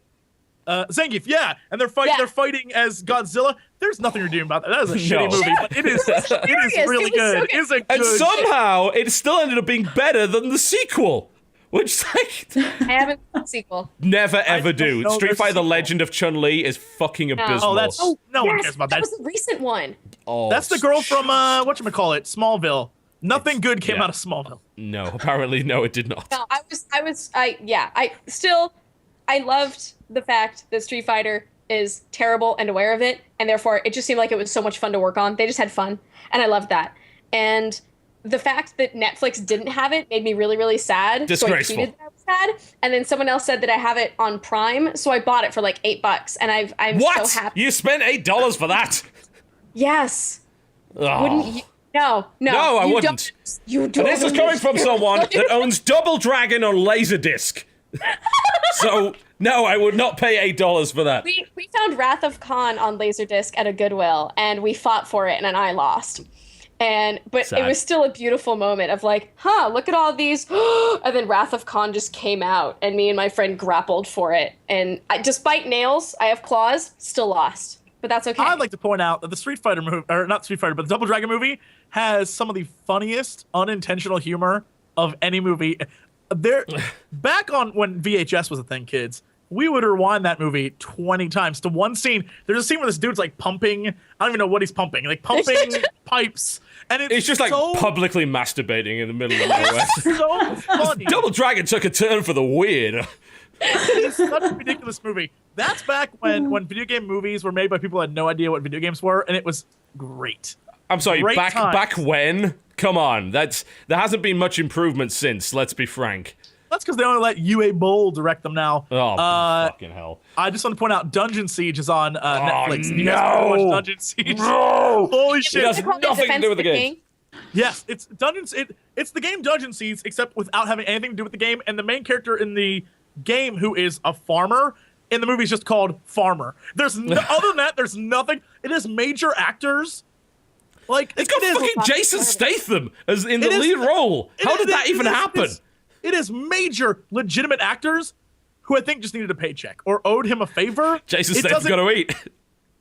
It doesn't make it. The movie is basically like they're like, Lord of the Rings just came out. Let's make something similar. It is the shittiest film, yet you need to watch it because it is so fucking funny. It is great. We tried to watch it, and drinking wouldn't even get us through it. It We just were makes upset. me upset. Like, it's the same reason Far Cry makes me upset. Like, Uwe Boll has ruined a lot of things in his life. There was a but- Far Cry movie? Yes, and Yes. it's fucking awful. Let's is look like at Uwe Boll's list before we go on to the SimCity topic, which we are going to do before the end of this damn show, and I will drag you to it if it kills me. The Uwe Boll's list of movies which Oh, did he ruined do Blood video Rain? games include. So he did. Oh God, there's apparently an In the Name of the King 2. Yes, Which- with Dolph Lundgren. What the fuck? Dolph Lundgren's in that. One, Dolph Lundgren's in it. Two, it's In the Name of the King 2, Two Worlds. Please don't tell me that's actually based on the game Two Please Worlds. tell me it's I Two wanna Worlds tell you- crossover. Oh, I'm gonna tell you the plot. Dolph Lundgren is a Marine who gets sent back in time or into an alternate reality to go fight monsters and shit. What the fuck? That's the You're plot. actually not lying to me. This is actually what it is. I'm not. Granger, a former Special Forces soldier living in modern-day Vancouver, is sent on a quest to fulfill an ancient prophecy. He is forcibly pulled into a time portal in his home after fighting off a small group of hunted assassins who try to kill him. He finds himself several hundred years in the past in the war-torn forest kingdom of Ebb. Granger teams up with a... Sorry, Ev. What the fuck? Granger teams up with an unlikely band of allies, accompanied by a female doctor named Manhattan. A female doctor named Manhattan. Named Manhattan. I don't think you understand. That movie is like the first movie is bad. The fuck is this? Good. The second one is just here. I'm not joking. I'm not joking when I say this. Wow. This is legitimate truth. Dolph Lundgren turned down shit. turned down this movie 3 times, and on the 4th time was after he got a divorce and needed the money to pay alimony to his wife. He so he accepted agreed it. to do it. That's how UABL gets his Principal photography began on December the 1st, 2010. 6 people were injured in an explosion on the set of the last day of shooting. If that's not a motherfucking omen, I don't know what is. God Oh, Dolph damn. I can't believe that's... Whoa, we just lost Nika. Okay, hopefully we'll get her back in a minute. Anyway... She couldn't handle Dolph Lundgren. Oh, I don't blame her in any way. I'm just gonna try and recall her anyway. As we were saying, it's just what were we saying? The plot seems like it was written by a 5-year-old. Like there is a special forces soldier that gets pulled into a time portal after a battle with hooded assassins. Like you what? I don't know that this is true, but what I heard is because where he films the movie, because people keep saying like, how does this man keep making movies? It doesn't make sense. There are all these and he keeps destroying video games. Apparently, wherever he films, they pay. There's like a thing where he gets paid to do it. It's something. Basically, it's Germany's fault, if I recall correctly. Yeah, they the way the movie industry is, like because he films there and does stuff like under a certain cost or whatever, he makes money by just making the films. So even if the films suck, he still makes a fortune, which is insane. Nika tried to desperately escape from this discussion. I don't really blame her. It took longer, and then I punched my router, and it cried. No, but no, Tears. I Oh my really, God. like, So- this conversation, and then it didn't happen anymore. No. So here's a list of stuff that Uwe Boll has ruined, by the way. So he's done 2 Dungeon Siege movies. He did Blood Rain, The Third Reich. He's actually done 3 Blood Rain movies. Blood Rain 2, all and Blood horrible. Rain, The Third Reich. They're actually considered some of his better movies, funnily enough. I disagree. He did 2 Alone in the Dark movies, which are all terrible. He did Far Is that Cry. the one with Tara, what's her face, was a scientist? Possibly. He The also girl- He also ruined House of the Dead in 2003, which is hilarious. It's like, how do you make something worse acted than House of the Dead? Apparently, you get Uwe Boll on the case, and he will sort that shit. did. Yeah. Yep. Like G did. Like G did. And then he did Postal, which apparently was one of the worst films ever made. So he's ruined all of that. But also, they let him make a film called Auschwitz. Like, Holy shit. Auschwitz is a 2011 German drama film directed by Uwe Boll. They let Uwe Boll near that subject matter. I bet the plot, I swear to God, I bet the plot's like, in 2011, Dolph Lundgren is dragged back in time to Auschwitz. As Marine must free everyone else. Right, we're gonna stop this right now. I am not going down the Auschwitz hole. Thank you very much. I actually thought like there was a reason, there was a loophole in him getting paid is because like, there's some Jesse just mentioned it actually. Yeah, he makes a shitload of money by it's like the producers, but real and sadder. Germany, yeah, it's a German thing. Yeah, it's apparently a German thing. But anyway, let's get the fuck off him immediately, because this is just depressing me. Speaking of something depressing, SimCity. So SimCity has had, let's just say that, a fairly negative reception over the past, 6+ months. However, apparently SimCity will be getting an offline mode, according to the SimCity website. This, by the way, is something that they claimed was impossible because calculations were done server-side, so there's no way that could ever happen. But can we take a moment and appreciate the fact that they said we now have the technology to do this? Did they actually say that? They really said that? The biggest load of shit. Like, we have the technology to do this now. Sorry, where did they say that? That's because that's not on the blog post at all. Oh my God. It's the news article that I read earlier. Guys, like, we have the technology. Hold on, I'll find it for you. Yeah, can you find that and make sure that's actually not a misquote? Because it's not on the official blog at all. Of course. Because even that seems a little bit brazen for them. It's like or like just completely woohoo! It's like, wow, you are so fucking dishonest and lying to our faces. But I don't think they said that. You might want to double check, Jesse. Anyway, I'm looking. So in the meantime, yes, offline is coming. There's a free download for Update 10 to all SimCity players. When we launch it, all your previous downloaded content will be available to you anytime, anywhere, without the need for an internet connection. We're in the late phases of wrapping up its development. So in other words, they've been working on this for a little while. As one of the final steps, we're putting offline into the hands of some of our most hardcore players, the dev testers. So apparently there are people that still play SimCity, which was news to me. And they will be getting control of this initially and doing the beta testing. Your save games will be stored locally. You can save and load to your heart's content. What does this mean for the online game? All the benefits of being connected will remain, including access to multiplayer, the global market leaderboards, etc., etc. Bringing the game offline means big things for our wonderful community of modders. Talking about there. And that's pretty much about it, I think. So the claims initially that the game would definitely not work without an internet connection, there's a whole sort of cloud stuff, were apparently complete bollocks. So this thing is coming. But there's also a bit of controversy surrounding the modding policy, because they talked about, we're going to allow modding, but apparently this modding doesn't allow you to do anything with the simulation. So you can't actually affect the way the simulation works, supposedly. So you can just make things look different. Okay. So here's the actual information that they put out. It wasn't they couldn't do it. It's that they wouldn't do it because it didn't fit with the vision of what they wanted the game to be. So they kept saying my artistic vision. The reason why it wasn't they didn't have technology. It's that they just wouldn't use it because it didn't fit with the vision of what they thought the game should be. So they just decided, screw it, we're gonna give you a crock of shit, basically.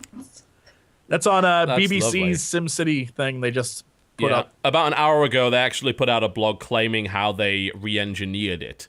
They thought about SimCity was written to rely on servers. The game routinely pings the servers for critical pieces of data, but to be fair, all of this data apparently is to do with the regions. It's not to do with the actual cities themselves. So it's like region status, workers, and trading, etc.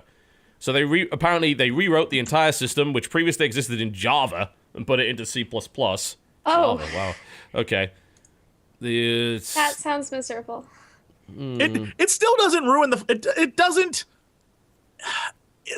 the fact that it doesn't matter that they're making a single player, to be honest. No, because the game itself is not very good. It's one of those games where you play it and the first hour is great and you're like, this is fantastic, but there is any end game is you trying to just put holes in the city you built and plug holes as your city falls apart, which people were like, it's realistic because no city can grow too big. So you've got to. It's like, I don't want fucking realistic. I want. Call out fucking London. Yeah, I want to just keep building and make cool things, and I want all of it. And when they're like, you're running out of fuel, you know what? Let me see all that land that I'm not building in. How about I buy that shit up? Because that's what would happen in real life, you dummies. It's aggravating as balls. It's so. There's a lot about the game that I find redeeming, but I also do find that ceiling on most games to do with the sim titles, where it's just like, yeah, man, I might play it for a night, and then afterwards you're just like, I just don't know why I'm coming back to this. But the weirdest thing about it is that was only like the always online thing was only the first misstep. The second one was, hey, don't you need this electric carport? Great. So your city now has a huge Nissan Leaf branding. Oh, the sponsored content? Oh, the God. Sponsored content, which was actually pretty much necessary for the game. Like, I can totally get it. If you want one cheaper, like, if here's this thing that you can put into your game, or you can get one that might be like 10% faster, but has branding on it, I get it. I get it for premium content. I get branding in that sense. But I don't accept it when it has to be there, and when like it's just so like flagrant on top of a game that already has like a lot of really bad stuff going for it. It already So milked the hell out of you to like, begin with, you know? It's just insult to injury. It just became like painful that all I heard was bad press and I heard nothing good. And I know that it's probably really good, and the people who are really, really into the game are still good. Like, they're going to love this, they're going to play it. And it's good that they actually went back and did all that. But like, just the marketing of the game up until that point has made me just really a little bit itchy about it. Because it might not be a good game. Like, it's probably great. But like so many missteps along the way has really put me off to even wanting to be a part of it. So I suffer from the inability to let that one go. For some reason, every once in a while I get really bored. Like if a video is rendering and I'm just really bored, I'm just like, I guess maybe I'll like go make a city and have fun for about an hour. I got an hour to waste, whatever. I guess I'll have fun. I'll play it until the point where I'm like, well, this became a waste of my time, right? But to assume that there's still people who like love that game, it is a wasteland of abandoned cities. There are hundreds of regions with just Detroits. abandoned, just Detroits, lots of Detroits, and it's really sad because then it hinders your experience. Then you have to make one by yourself. So really, you're playing by yourself anyway, except you're playing it through the internet. Like that's what it's come down to. Playing with other people is a burden because if their cities are abandoned, you get their crime and you get their problems, and it's like, this is stupid. This is just stupid. This is SimCity, full of Detroits. Kind of is. I've actually never played SimCity before. But the new one, or have you just never played SimCity Just in general? I've played Sims, but I'm imagining you build a city up instead of... Pretty much.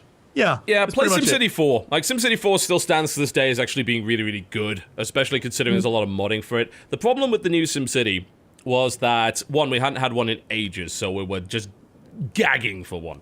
I mean, we really wanted a SimCity game, and it ended up being exactly the opposite of what you want out of a SimCity game. Like, instead of being able to build this huge metropolis, you're restricted to this kind of 2x2 mile block. And once you've filled that up, there's nothing you can do. And you've got to move on to the next part of the region and build up yet another city, and they kind of have some interconnectivity, but most of it was bullshit. They promised through the Glassbox engine that they would be simulating all sorts of amazing stuff, and that the city would be a real living, breathing thing. And it ended up being bullshit. Like, your Sims don't even have their own houses. They just go to the nearest one. They don't have their own jobs. They just go to the nearest one. The traffic model is utterly broken, where the traffic cannot understand that the shortest way there is not necessarily the fastest, so it just jams your city up and makes it nigh on impossible to fix. They even added in DLC later to try and get around the traffic problem, like shit like airships and all sorts of stuff like that, and it's like, come on, guys. Like, this is just acknowledging how broken this is. Some guy made a city with no power, no water, no roads, no nothing, got 100% happiness and 100% healthy Sims because the whole simulation was just busted. It's really strange to see like there's a weird time, like you can have everyone be happy and have nothing. He's right. And what's even more infuriating is you see things like, okay, this road is congested. Everyone's trying to get in and out of town. This road's nuts. So I'm going to tear down all this place and build more roads. And the problem is they just don't use those roads. So I'm like, okay, yeah, they ignore them. maybe if I build businesses there, people will be attracted to the businesses that will lead them there, and then will lead them back up to.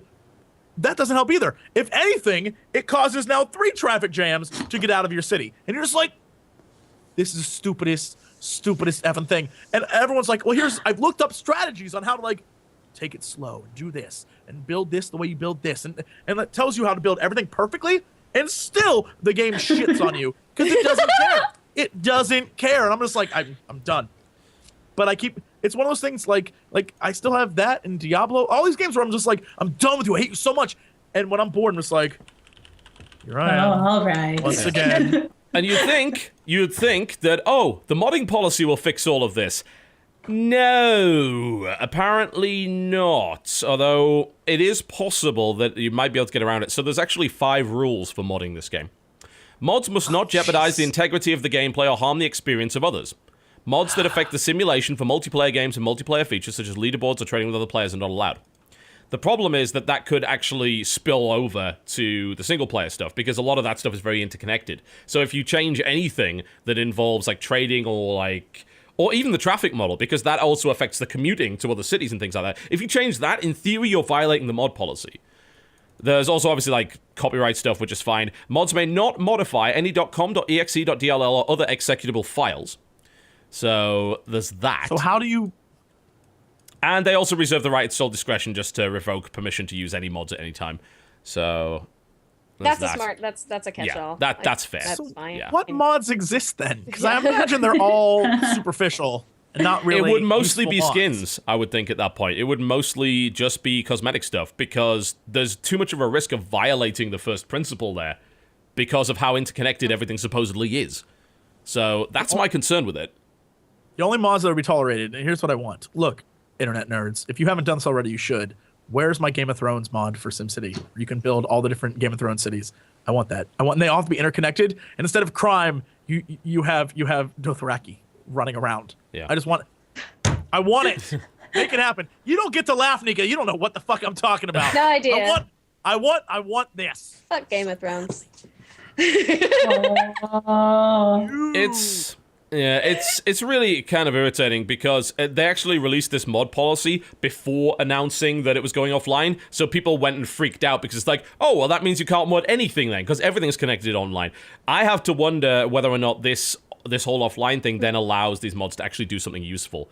But I'm really doubting it, because it seems like if things are connected the way they're supposed to be, if you change some of that stuff, it will affect the multiplayer game, at which point it's like, well, you can't play it anymore, or you can't distribute that mod, in which case, well, what the hell's the point?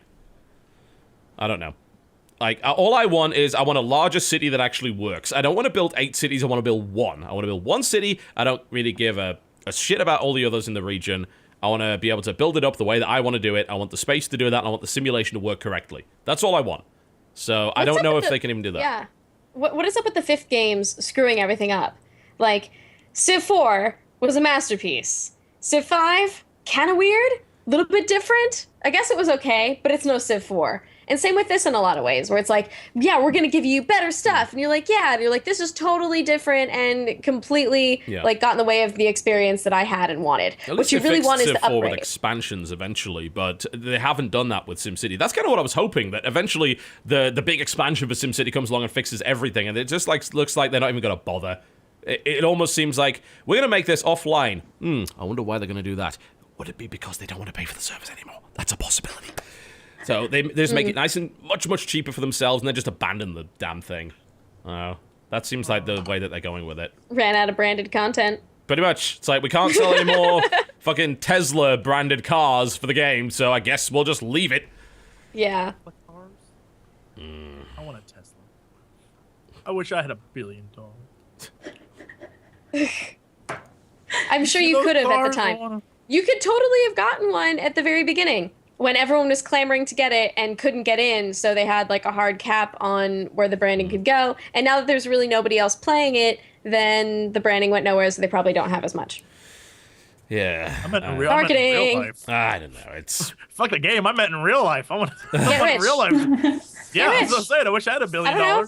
for me, Be a by this master point, I'm person. just like, you know what? I don't want to touch SimCity ever again. I don't. There are so many other games I could be playing that aren't SimCity. I could just go back and play Anno. It's like, the Anno was released at the time when the Ubisoft DRM was at its most terrible, and it was still nowhere near as bad as SimCity. So, you know, well done there. And most of that's been sorted out now. So just go play Anno 2070, or indeed any of the early Anno games, or any other city building. Play fucking Cities XL, anything. At least it works. It's a waste of time. Thank you, chat, for reminding me. Once again, I'd like to point out the best sim game ever made is the mod for Civ 4, Fall from Heaven 2. Fall from Heaven 2. Oh, Single-handedly the best. It takes Civ 4 and makes it a fantasy game. So and good. they're all the races and all each race has its own weapons and units and stuff, and each race has 2 or 3 heroes that lead them, and then their hero units. Holy shit! Fall from Heaven 2, guys. Fall from Heaven 2. Single best Civ 4 mod ever made ever. It is phenomenal. That sounds awesome. Okay, It's so really that was cool. that, and then There's a storyline. There's quests you can do. Oh yeah, play Renovation quest. What was it called? Revengeance. Revengeance. Oh yeah, that's So awful. Fall from Heaven 2, man. God, I haven't played that. I'm gonna have to reinstall Civ 4 again to play that. That's Oh my god! That's one of my Why favorites. did you uninstall it? Did you have? Okay, you can uninstall it. Computer. It was, Okay, new computer. Okay, I was gonna say if you reformatted or got a new computer, totally okay with it. It's But on, why would it's, you on, ever? it's on my old one. It was on my old one constantly. But new computer was like, I'm not even gonna bother. I'm gonna play SimCity instead. That'll be better. I got a rather amusing PM during the stream, by the way, which says, new stream site, not spam, please read. Hello there, Total Biscuit. I just want to inform you of a new streaming and video site that is completely ad-free. And then they link it, and they typoed the name. So they didn't even get it right. There's like a couple of extra letters in there. We think your fans and viewers would really appreciate the ad-free environment more, and would love for you to come aboard. That's how I pay my rent! No, I can't have ad-free! What's wrong with you? Hi, we'd really like to suggest that you destroy your entire business model. Please come over to our site, which we couldn't fucking spell correctly, in order to make that happen. No. What do they offer in like? What's What in is the exchange alternative? for How do not you get making paid? any money whatsoever? Could you tell How you me? get paid? It's like that sounds like a dreadful Lots plan. of drugs. Oh god. Yes. Anyway, I just found that amusing. Yes. So we him have on no hope for blast. SimCity, and it's probably going to burn and die horribly. So that's that. I'm sad about it, but I also understand that the mistakes Indeed. that they made. Yeah, Question that's mark. just the way of it. Let's quickly run through the releases and then wrap up the show, shall we? We've managed to extend the Hey. usual content far beyond the usual. So, coming out today, the Banner Saga for PC. Please, come on, one of you's got to know what the Banner Saga is. Not a clue. God damn it! The Banner Saga is by I don't know what Stoic Banner Saga Games. A bunch of ex-BioWare guys. One of the first kind of really successful Kickstarters. Comes out today. Really, really nice animation style. It is a Viking RPG where you lead a band of Vikings and giants. And it's kind of great. So you should probably pay attention to the Banner Saga. It's out right now. I can't believe none of you heard about the Banner Saga. Wow. No, I'm pretty sure that I've seen it in some way, shape, and form. Did Probably. I play this? I don't know. Do you play? It was available at PAX at never- one point. I played it there. But It looks also, there cool. was the Banner Saga Factions, which was that kind of free-to-play multiplayer component that they put out earlier. Wait, no. They submitted it to IGF. Ah, there you go. They played it. Okay, so I have played it. I All forgot right. the name. So I was like, it sounds really familiar, but I didn't understand. You were like Viking RPG, and I'm like, bitches, I played that. I was going to Yes, say it was that there are a actually really limited selection of Viking RPGs currently available. good. So. I was like, huh. It was. Actually, we're talking about Heimdall on the Amiga 1200, but there you go. Also another thing where I'd be like, are you sure? No, Banner Saga was actually, it was surprisingly impactful right at the very beginning. The story started off really strong, and the voice acting was really, really good. So immediately you're feeling like you're a part of it, and it's interesting because generally, like, the graphics were okay. It wasn't anything that I was super in love with until I really started, but it's really rare for something to be engaging right off the bat, which I feel like it was. I want to be playing more of it. I don't know why I don't even have it. I should have the press build. But it was really cool. And the combat was a little weird, kind of chessboard-ish, which I thought was interesting. But I still loved it pretty much. Like, it just, from the story, from all the way through, it felt great. And I didn't really play that much, but the point is I want to play more, and that you should get it, maybe person who's watching. Jesse. Yes. Sorry. Yeah, hi. Hi. Sorry. I was looking Sorry. at the camera. I wasn't looking at you. You're right below the camera. I wasn't talking to you. I was talking to chat. Don't worry. We have an understanding, chat and I. All right. Next on our list. Assassin's Creed Liberation HD for PlayStation 3 and PC. That's actually coming out tomorrow, I believe, not today, even though the list says it's coming out today. So that's That'll the be thing. a thing. Well, it's an HD version of Assassin's Creed Liberation, which was on the PlayStation Vita, and therefore sold a grand total of 9 copies. So, Yeah. But I don't. this is a weird one because this is basically a step backwards from Assassin's Creed 4, which is why I don't really see why they're releasing it now. Agreed. Agreed. Assassin's Creed 3 had pretty poor reception for a good reason. Liberation was a spin-off of 3, and then we have 4, which people liked again because it had pirates and shit. And now it's like, play the handheld version of 3, which you didn't like. I don't really want to do that, actually, but I If it's get... how you make money. Yeah. I can totally see it, like, yeah. I also have review code for it, which they said, it will unlock when it launches. Like, thanks, guys. Much appreciated. Yeah, I'll get... In that case... with anyone who does that, by the way, it just goes on my pile of, I'll get to you when I feel like it.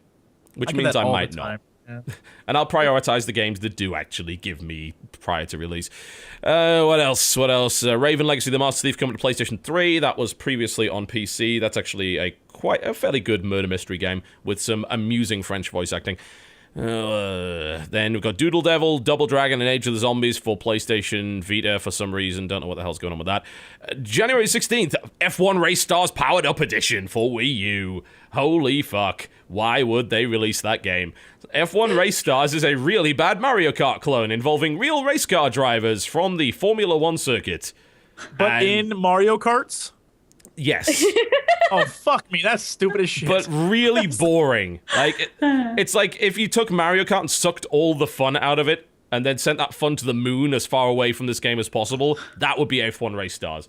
It is not a good game, but they are re-releasing it on Wii U, which is no doubt going to be absolutely phenomenal. Thank God. Power-ups? That's stupid. Well, there were already power-ups. Someone assumes there are now more.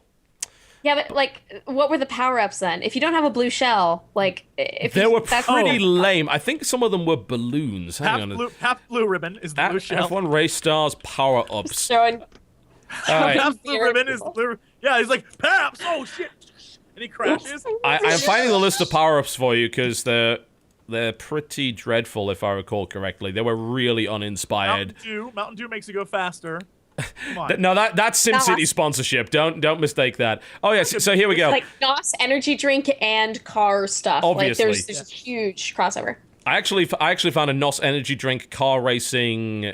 It was a arcade machine that was actually like, yeah. So there you go. Here are the power-ups. Balloons.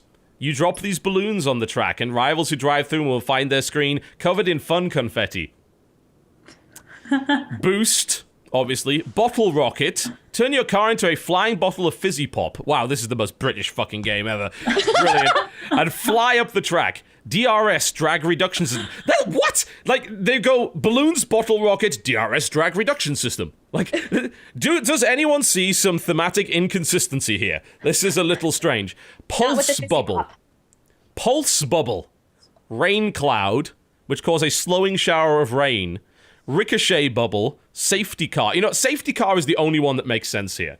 Like having a safety car come out on the track and slow everyone down. That makes sense. Trap bubble. There's like 5 different kinds of bubbles for no reason. Like, what the fuck has bubbles got to do with F1? And then you got, also, there's another one, wet weather, which is like, hang on, there's rain cloud and then there's wet weather, which one assumes do very similar things. Yes, so those were the power-ups. I can't wait to see what power-ups they have added into F1 Race Stars Powered Up Edition for Wii U. Thank God the Wii U finally has a lineup worth purchasing. Also on the Wii U, something that's actually worthwhile, which is Unepic. That's good. That's a good game. That's on PC. And that's good. I wanted to play that. I've only heard great things. It's a Metroidvania game with really nice graphics and a very, very small character. Yep. You play as a guy who's playing D&D, and all of a sudden you go to the bathroom. When you come back, you're and then in suddenly the world. actually in that world. But it's... And you don't believe it. You're like, what the shit It is doesn't your even have a character fourth is? wall. They didn't even bother to code the fourth wall in because it would have been a waste of resources. It's pretty brutal. Okay, January 20th, Kickbeat Steam Edition, which is actually... shit! This looks fun. This is actually by Zen Studios. I do have code for this, and I'm definitely going to play it. It is a mixture of a fighting game with a rhythm game. And you do kung fu, but also rhythm. And for some reason, everyone has neon hats. It looks incredible. Yup. I'm imagining this like Power Rappa with Devo hats. It sounds like it might be. Oh, wow. It actually has tracks from Electronic Superjoy in it. They got 6 tracks from Electronic Superjoy. V for shooting this. through the Very world. cool. Very cool. The Steam edition apparently has a lot more stuff in it. It comes from Zen Studios, who made Pinball FX 2 and Castle Storm, which is a little bit of a weird combo. But it is an innovative rhythm game with a kung fu theme, featuring fully 3D characters and high-energy music. You can even use your own music to create custom kickbeat tracks. Sweet. Whoa, that fucking soundtrack. They actually have real artists in this. They've got Pendulum in this, for God's sake. Like, Pendulum is in this game. The rest of it's actually terrible because it's mostly Marilyn Manson and Pod. Oh, welcome back to the 90s when Pod was cool. Okay. Satellite. POD, yeah. Oh my Papa God, Roach. that's awful. Papa Roach Last Resort is in this game. Oh, dear. Oh, never mind. Rob Zombie's in it. Cell Dweller's in it. Marilyn Manson's in Cell it. Dweller and Rob Zombie. They're okay, yeah. The songs in this are relevant to my childhood. It's relevant to my high school, dog. It's hilarious. It's like 90s teenage new metal and Electronic Superjoy. Perfect Would that combination. be the 0 zeros, the knots as they may be? Like What? I don't think so. I think it's closer to Some of that is 0, but mostly 99 is what that sounds like. Sounds like the summer of 99, man. I'm gonna have to be careful playing this because I could get content flagged. I'll just do all the Electronic Superjoy tracks instead. There we go, problem solved. That still looks really interesting though. I want to check that out. Okay, let's see what else. Lucifer Ring is coming to PlayStation 3. I thought it was coming out on Vita as well. And also Ollie Ollie. Ollie Ollie. What the fuck is this? What is that? I looked it up. It's a skating game, it said. Oh, I guess that makes sense. Ollie Ollie. Ollie Ollie. There we go. I was thinking it was 2D like skating game.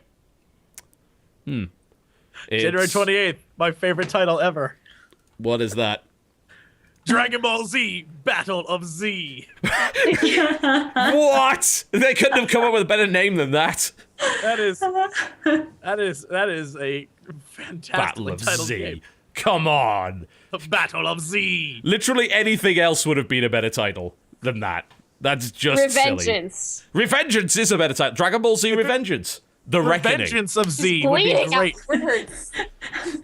Revengeance of Z. That would have been Revengeance great. makes me unhappy. Revengeance of Z would be better because it just take it. Just like, holy shit, Z is pissed. He needs he's God, revengeancing. All that revengeance is happening right now. If you happen to be in the EU, by the way, and you don't have Dr. Luigi yet, it is actually coming out tomorrow, January the 15th. So you'll be able to get Dr. Luigi. And also, I suppose the final piece of controversy for the show would be Tomb Raider Definitive Edition, which is on PS4 and Xbox One, which is quite funny because since I own the PC version, I thought I already owned the Definitive Edition, but apparently not.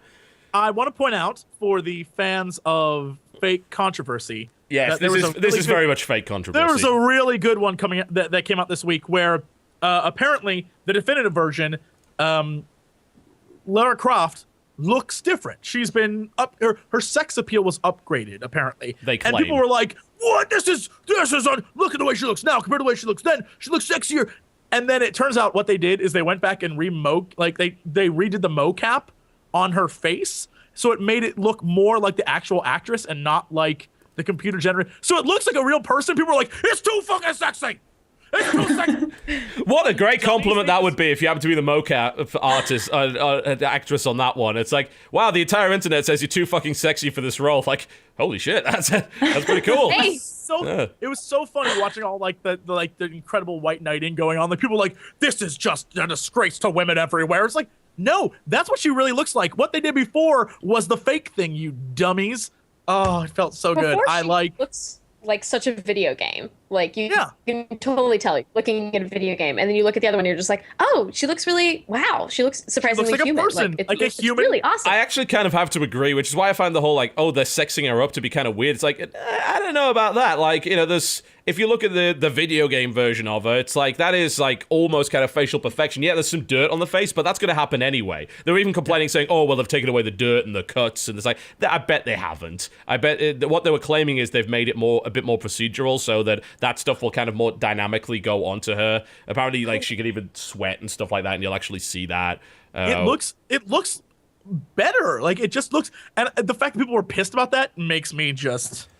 I don't The know. other thing is that she actually has color now. Like when you look Yeah. at the 1 and the 2, it's like I totally understand like the shut-in goth chick being Tomb Raider. Okay, maybe I don't. And then the other one is just like, well, the saturation went up crazy on that one. All they really did was just like whoosh. So she's super, super tan, which makes sense. But you can also like you probably wouldn't be able to see as much dirt on that because she's not pale white. Like Yeah, it is a little bit weird that someone who'd been exposed to the tan. elements for weeks at a time would be pale as. It's like, no, they wouldn't. They would be sunburnt heavily. Yes, they'd be crispy. Like Yes. that's some red people. Like just full on Yeah. like scaly, a little bit like she needs some moisturizing, Yeah. like that bit. It is a bit of a giant piece of fake controversy, isn't it? Oh, I don't. God. I saw that woman yesterday, so I just had a quick flashback.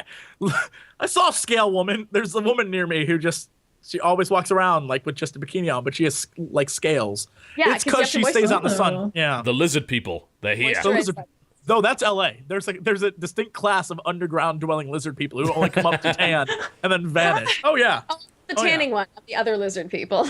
I just Oh stay no, in. you're part of the mole people. Welcome. We're talking about the Welcome, Illuminati mole here. person. No, I'm it's true. Obama is We a have heat rocks down time-traveling here. lizard, so just pointing that out there. Time-traveling Muslim lizard, Oh yeah, obviously. Born overseas. born in Muslimia. Kenyan Muslim time traveling lizard. President Obama. Indeed. And then 50 Cent goes back in time to stop him. And that's the Oh, game. shit. There we go. You ate both. That sounds like a good time to wrap the podcast, ladies and gentlemen. Let's talk about what's coming up on our channels this week. Chiib, what you got coming on your channel? What's happening? Well, I'm actually doing a playthrough of Tiny Brains right now. So, and then I am going to start a WoW leveling series as well. Okay. So, yep, that's what I got going on. Fantastic. Nika, what you got coming in the next couple of weeks? Let's see. I have my Geek and Sundry vlog is actually moving over to being a video game inspired thing. So I'm going to be doing a lot more gameplay and kind of fun entertainment stuff with that. So that should be really fun. I'm still kind of Oh, dear. gearing up for it. It's going to be called Story Mode, and the idea is that I'm going to take games that don't kind of have a story. Like one of my favorite things is Spelunky, but you don't really know why you're down there. Otherwise, like treasure. But like, why are there shopkeepers? Why are there damsels? So I'm going to start kind of going into there and kind of doing a sort of improv run through of what the game is. So and kind of playing on that. So it should be just really fun, entertaining, and So silly it's stuff. fanfic, the video That's game gonna be on- series, then. Kind of, yeah. It's a little bit like that. So it's just explaining the weird shit that will constantly happen to you in a lot of these games, plus a lot of kind of story-based stuff that I'm going to insert. So for instance, every time I see a pug, I will have to save it at any cost. But if I see a manzel, then I have to kill him in some weird way. So like, weird things like that that'll keep the story kind of up and going. Again, this is all kind of experimental, so I'm going to see how this goes, but it should be really fun, at least for me to work on and stuff. I also have a Patreon page where you can support my writing. So on my personal channel, which is the Nika Harper one, if I still have a lower third somewhere, I do a lot of short story writing, and on my personal channel, I will be reading them aloud, so it's kind of like audiobook style. Thanks to the people at Patreon, like to anyone who supports. It's a monthly pay service, so per 2 stories that I do, you get to pledge a certain amount. So it's like ongoing Kickstarter, and that's been going really, really awesome so far. And I've been doing a lot of stuff with that. I first came out with my first 2. Cool. Jesse, what's coming up for you? Hi, Internet. You know what I do on my channel. It's the same damn thing I've always done. If you are into that, you'll love it. If you don't, get the fuck out. I have 2 emails I want to share with you guys, though. The first one is for my mother, in which case she says, Jesse, stop putting your hand next to your mouth. You look like an idiot. The second is from Games. I guess the entire time I was like this, and she was like, very unprofessional, Jesse. The second is from GameStop, and it's literally titled, Please Come Back. So I feel like that is very apt. That is very apt. Please, we need food for our families. So yeah, no, everything we talked about at the beginning, that's what I'm doing on my channel right now. Wow. And there's fun things coming down the line. That's literally it, guys. Fair. I have fun. That's what I do. TB, what do you do? All manner of things. So there's a cool announcement coming on the 15th for StarCraft 2, probably the biggest thing we've ever done ever. So the hope is that we can actually announce it on the 15th and not fuck it up. That's the plan at any rate. I will be casting the Nation Wars this weekend, which is the number of national teams competing under a tournament organized by O Gaming. I will cast with Greg Idra Fields and also Sean Day9 Plot, So that will be on Friday, Saturday, and Sunday. As usual, just check Team Liquid for times. It's the best way to find out when things are happening. And I'll be streaming that on twitch.tv/TotalBiscuit. Outside of that, WTF is coming probably for Banner Saga, obviously. Broken Age, which I still haven't got my code for. I backed that on day one. My code still isn't here. Come on. Cough it up. What's wrong with you, Tim Schafer? Where's my code? Gimme, We're all gimme. waiting. Yeah, It's like, I want check it. the spam folder. I'm like, there's nothing in there. I actually should check my spam folder in there. There might actually be something No, in there. it's not there yet. No, it's... Oh, actually, it is in my spam folder. Shit. All right. Well, okay, I've got Broken Age, guys. In fact, I got it 4 hours ago. Sorry, Tim, I didn't mean that. It was actually legitimately in my spam folder. What the Why would it be there? Oh, God. What else have I missed? I've Holy never. shit. Wow. Nika just had the look of like, motherfucker. It's like, wow. I don't have mine yet. That thing actually happened. That's... Oh, cool. I get Broken Age. Excellent. Fantastic. All right, downloading that right now. That's going to be brilliant. Anyway, as I was saying, yeah, so that, more WTFs. Like, people seem to be digging the WTFs stuff right now, so I'll keep doing that. I do have a video coming up about early access, which is basically 34 minutes of me bitching about business models, which I know you'll love, and I need to just find the proper video footage to go with that. So that's hopefully in the next few days. The audio is already recorded. More Hearthstone, because you keep throwing money at me for that, so I'm not going to complain. So a couple more Hearthstone videos this week. The Rogue run, I think, is currently going pretty well, so we'll keep doing that and trying not to suck horribly. And if you haven't already seen it, you should check out Game 2 of our Polaris Speed Bowl tournament. It's me versus Force SC2 strategy. I'm playing goblins, and I may or may not blow up my own team, which is very goblin-esque. That's just the way things go. And there's loads of StarCraft stuff on youtube.com/TotalBiscuit, as there always is. I've posted some Starbow stuff, cast some recent stuff, done some ladders. Like, I've been busy. So, you know, you got content. Go watch it. Go watch it. I don't think I'm doing anything else. No, that'll work. Cool. So that wraps us up, folks. Thank you very much for watching the Co-optional Podcast. Follow us on Twitter. Jesse Cox. Go there. Follow me. At Nika Harper. IamChiib. Yes, but what's your Twitter? Oh, it's IamChiib. High quality jokes! High quality jokes! God, burns for days! You can follow me at Total Biscuit, although if my humor is of that level, I'd suggest that you don't. Thank you very much for watching the show, folks. Please do check out the rest of the stuff on youtube.com/Polaris. If you missed any part of this show, then go back and watch it again. If you happen to be a subscriber and you missed any part of this show, it's already available for you in the early access VODs over on twitch.tv/TotalBiscuit, because I've got science on my side. All right, we are out, folks. Thank you very much for watching. Good night. Goodbye. Goodbye. Goodbye. Goodbye.